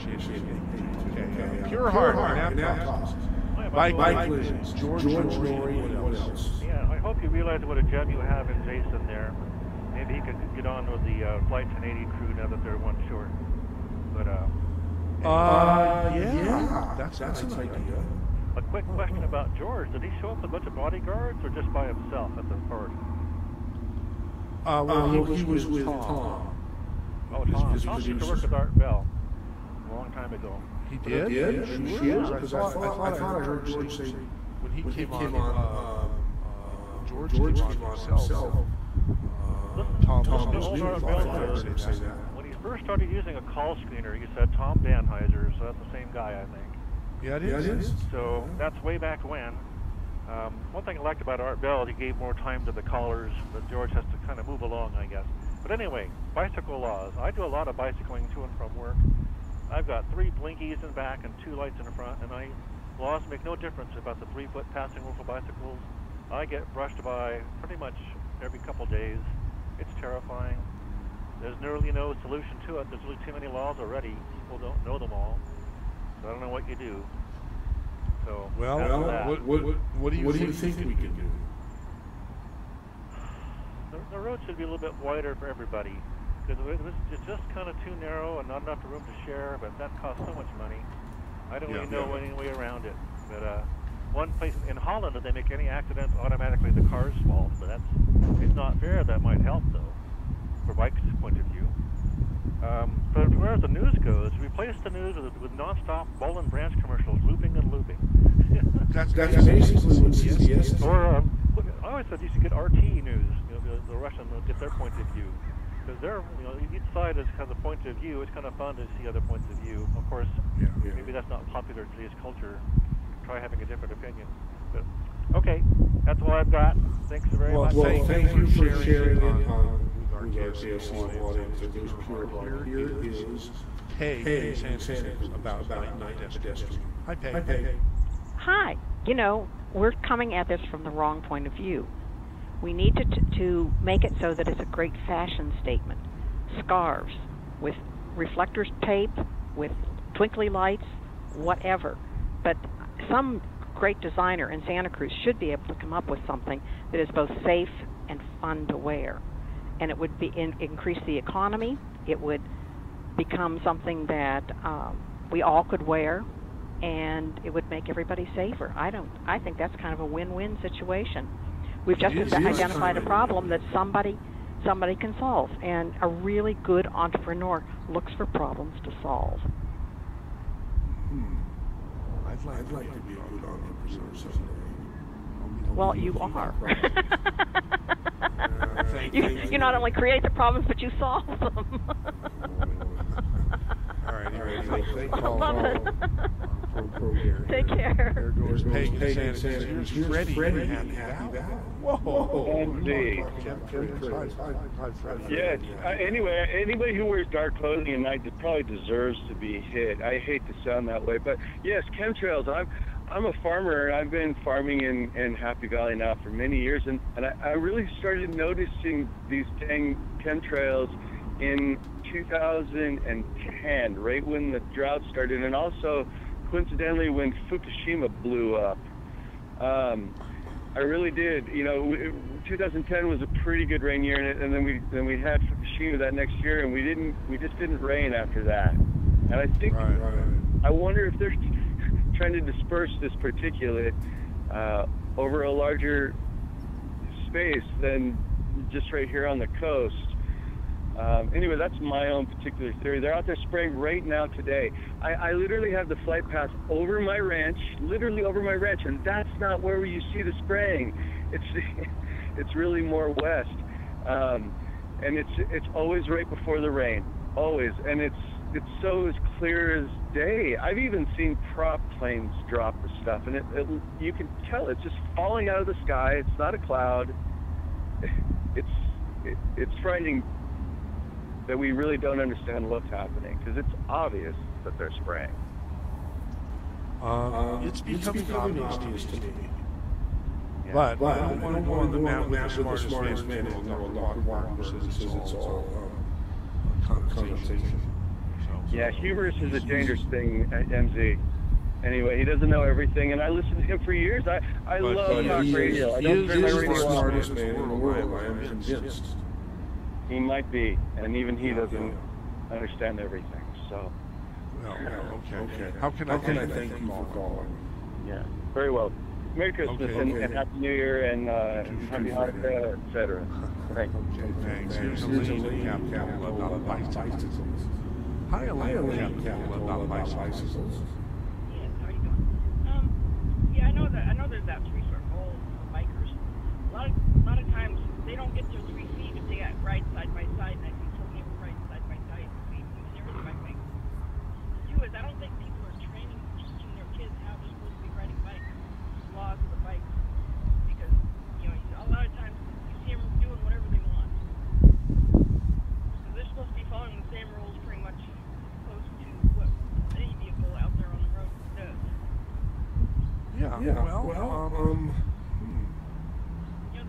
with the kids, I mean, if you got to teach your kids how they're supposed to be riding bikes all over the sidewalks, all over the Yeah. people cutting people off and whatnot. people have to be willing to train their children effectively. Would a permit for riding bikes so they can learn? It's just to show that they've read the book and they know their laws on bikes. A bike can be as dangerous as a gun. I know of someone who got stepped off the curb in San Francisco and got hit by a bicyclist, and that person was never the same again. Yeah. I mean, you're talking about forced training in bicycle safety. Like people talk about forced training in gun safety. Why not? You know, they understand the rules, they read them, and they know what they're supposed to be doing.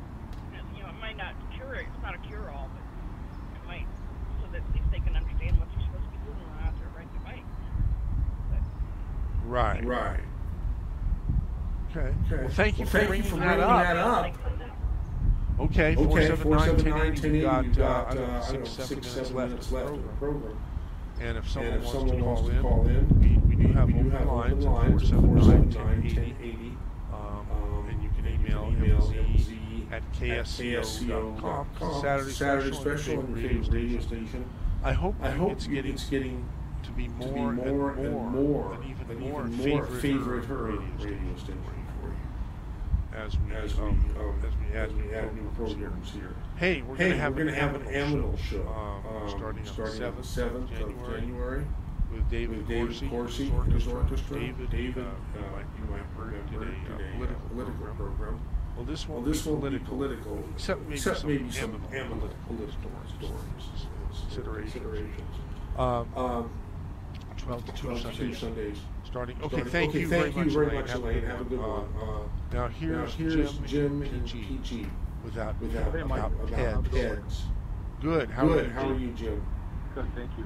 Hey, I'm wondering if I'm the only one that's noticed that part of the problem with pedestrian safety is that ever since they started changing out traffic lights from incandescent bulbs to these LED lights, they're very blinding at night when you're driving. I don't know if you noticed that, but you put that in combination with the new headlights that are super bright. Oh wow! Yeah, when I drive around, I can't see things because I'm being blinded by both the headlights and the traffic lights. I'm wishing they would put some kind of baffles on those LED lights because they're just even like tail lights. People's tail lights are brighter, the headlights are bright, everything's blinding. So you get in traffic and it's pretty intimidating. Jeez. Yeah. Anything having to do with traffic is really irritating.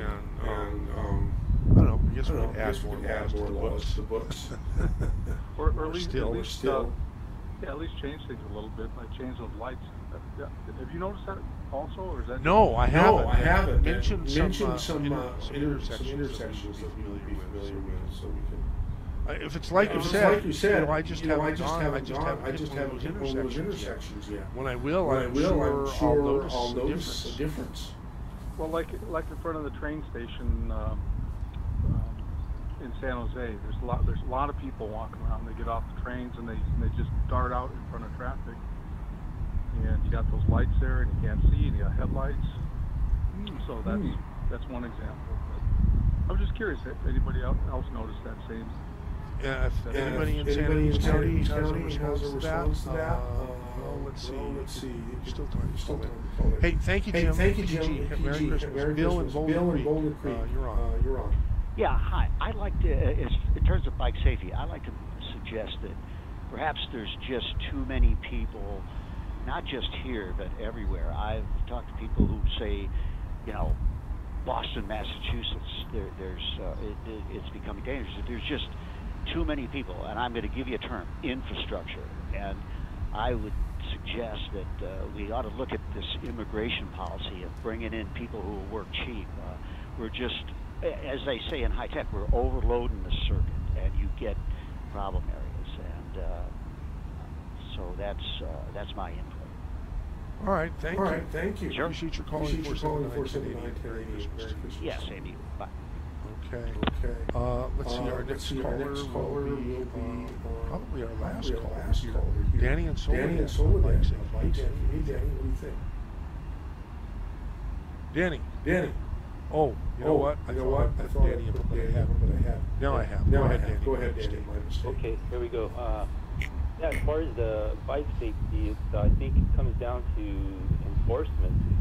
At least down here where I'm at, the police just do not enforce the laws are already on the books. They're in the vehicle code, regulating what you got to wear at night and etc. And you can't ride on the side. Oh, really? But it's just not enforced. So I think that would be a good place to start as far as, not having to put any more laws on the book. You just got to start enforcing what's already. Dwayne William Dietz saying KSCO reflective jacket for night use. Yeah, well, Hey. that's in the vehicle code. Your bike's supposed to have reflectors and lights when it's at night. We'll have to talk to Dave Michaels about getting a reflective type jacket. Yeah.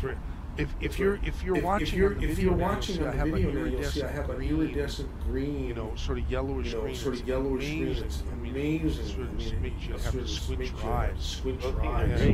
There's no way anyone's not going to see me in that. Okay, well, have a good one. Alrighty. Hey, you two, thank you. Hey, Jason. I think we're getting close to the end of the program. I was getting a ride home the other night quickly, and this guy was walking across the street. Black clothes, black shoes, black hat, headphones, looking at his phone, not walking in a crosswalk, and holding a beer, drinking that. Good times, and fortunately the driver died. Elaine's idea of permits for cycling. If past test isn't a bad idea, but maybe instead of making a lawgiver awards like half off membership to bike clubs, a free coffee someplace. We have some thoughtful people listening to this and oh my God, Kathleen Manos says Michael headlights. Also people dressed in black running across the street blocks, also bright signal blind you Merry Christmas. And why do we lose George after midnight as opposed to coast again? We have very good people, but they're not very good when it comes to seeing George. That's where they sort of lose it. So I'm not going to say any more. I'm really disgusted because I get lots and lots of emails. I get hundreds of them, and I forward them to the people, and people don't do it. So I'm sorry. I just dissed certain people because they're not doing their job. Anyhow, that's it. See you next week. Wasn't me. Yeah. I know it wasn't. You. KSCO Santa Cruz. Merry Christmas. It's the show. The jingle that we have to play. Good morning, folks. Okay, I'll play it again. What is it? Yeah, that's all. Good show.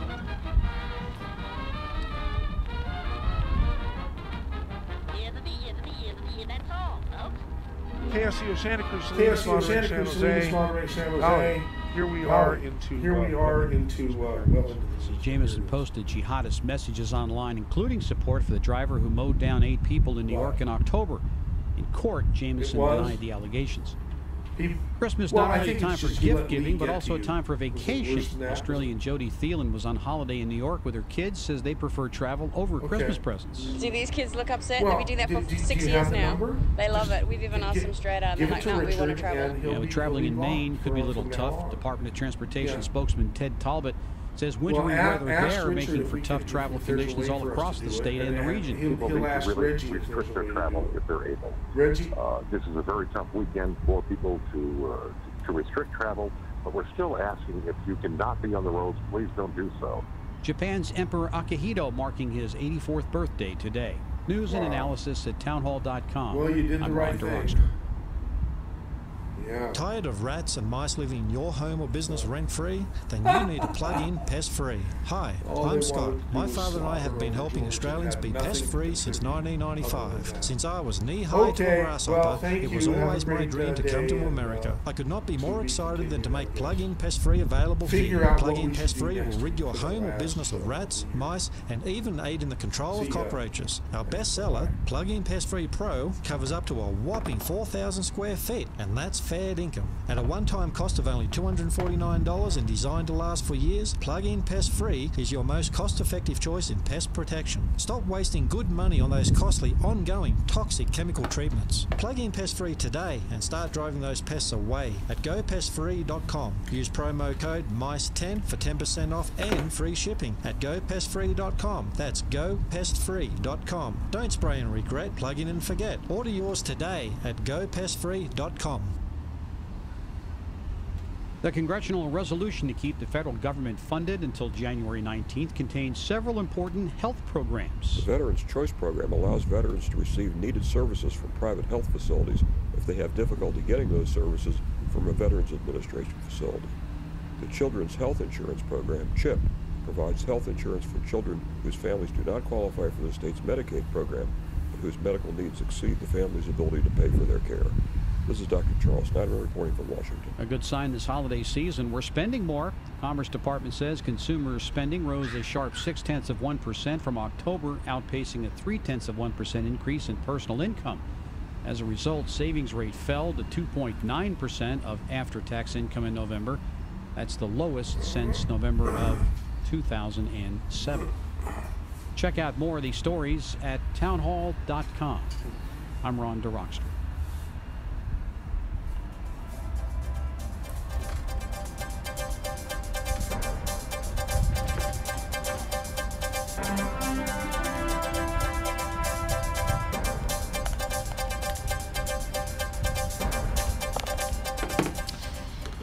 Good afternoon. You're listening to AM 1080 KSCO Santa Cruz, 12:04 on a beautiful Saturday afternoon.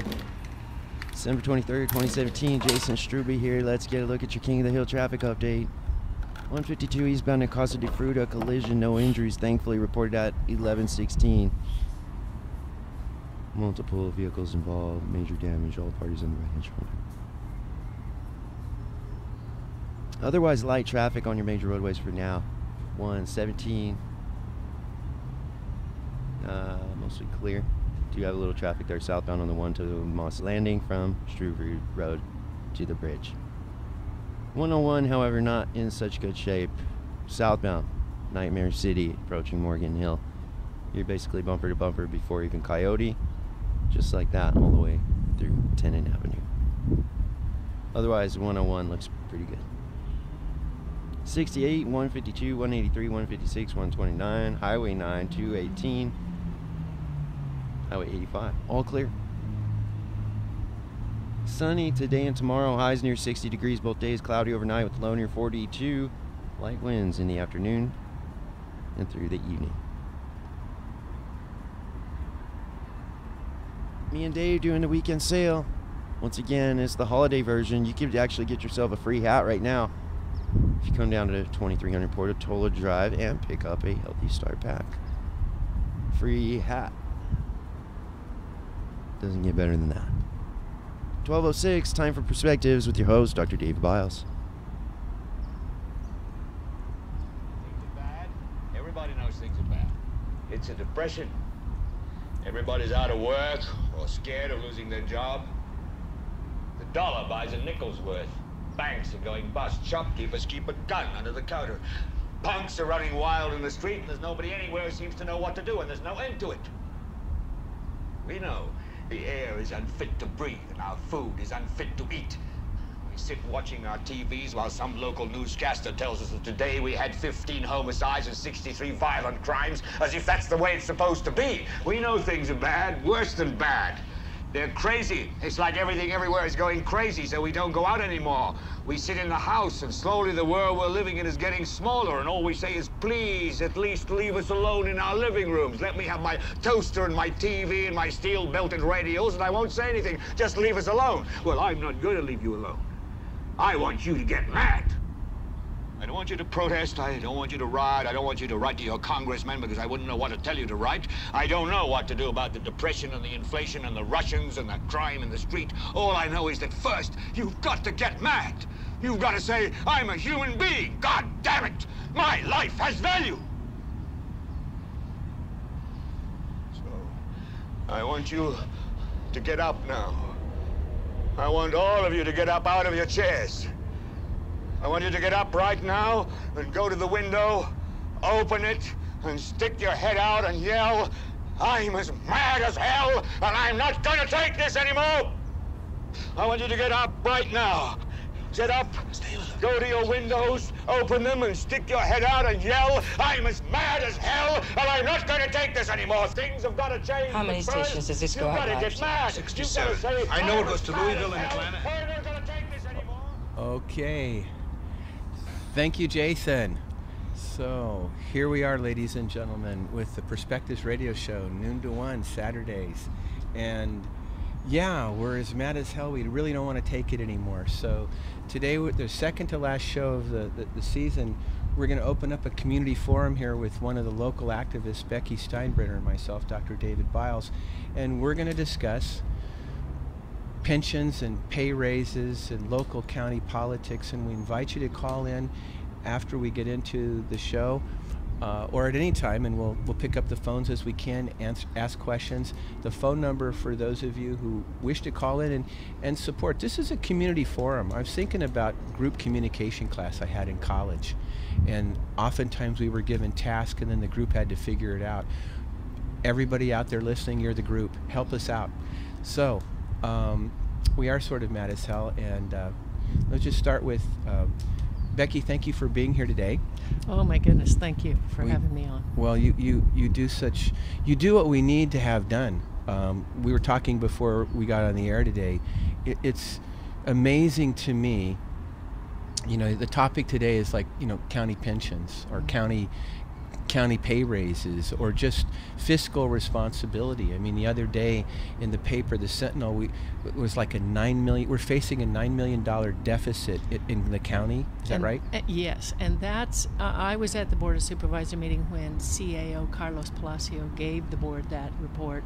That projection is banking on that the board will cut the county budget $10 million every year between now and 2019, 2020, when that big hit is expected to come due to pensions, primarily pensions. So they've got to reduce the budget $10 million every year so like $20 million total. Yeah. Basically. Yeah, and we're already in the hole, $7.4 million.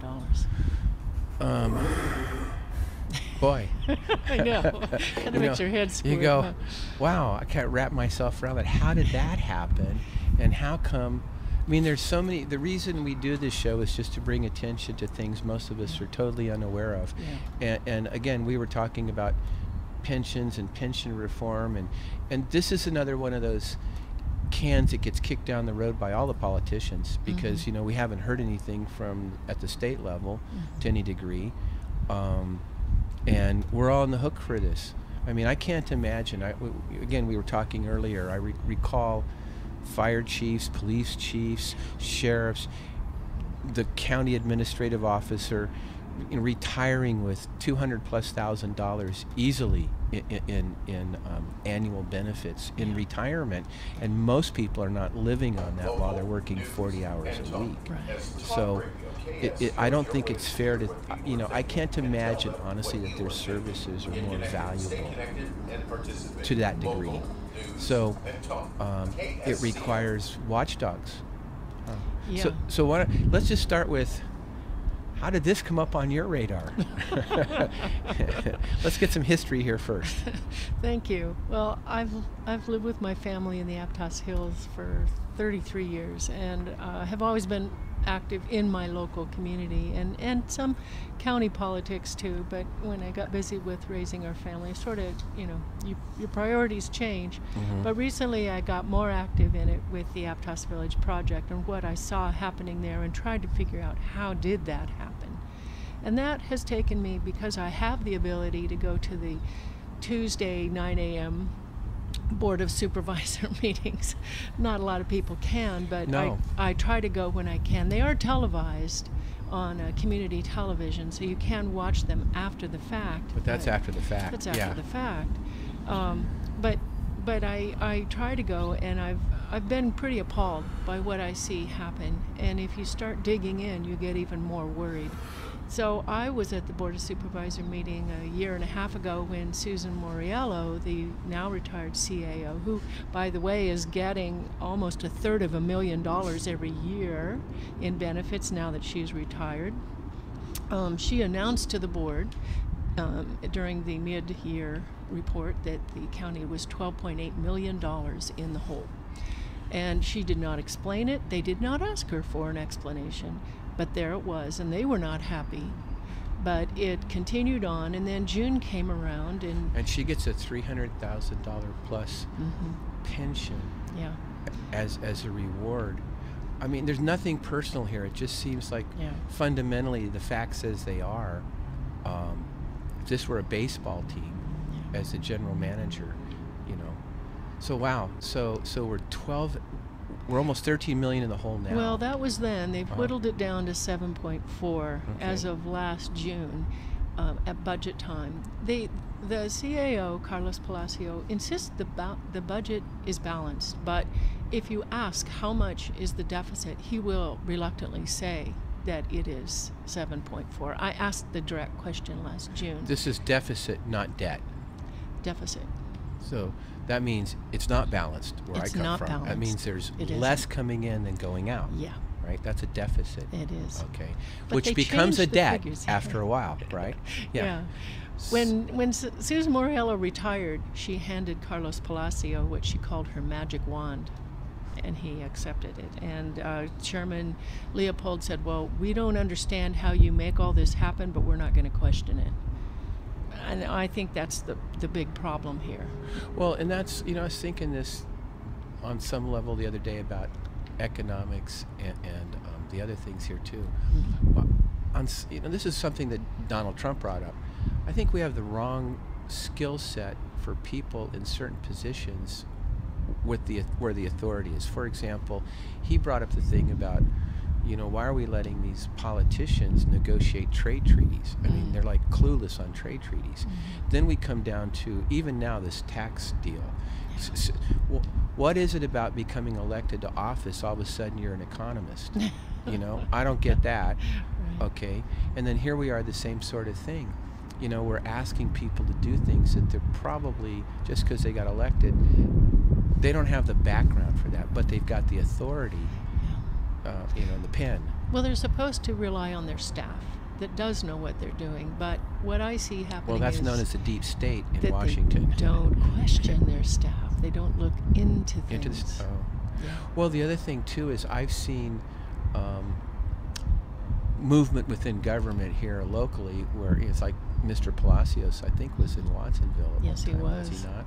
Grand jury investigation. Yeah, and again, we keep talking about the politicians that it seems we have our own dynasties here. Yeah, definitely. And that's another problem. So you have a petition out right now. I do. You've created or have put together. Even that alone is daunting to do. What's a petition about? It's called a referendum petition. It is what citizens have the right and the ability to do when they feel their local government or any level of government has passed a law, an ordinance that is wrong. And so it's a very fast-moving time. Most laws take effect within 30 days, at least at the county level, from enactment. This particular issue that I have the referendum action against takes in effect 61 days after it's enacted. And what it is the County Board of Supervisors voting themselves an automatic pay raise for the next 4 years. And I think that's wrong. This is like an annual raise? Yes. In fact, each year. In 2018, there will be two raises. 2 raises. Just to kind of make up, because they took themselves down to a little bit less. It has to do with the cost of living.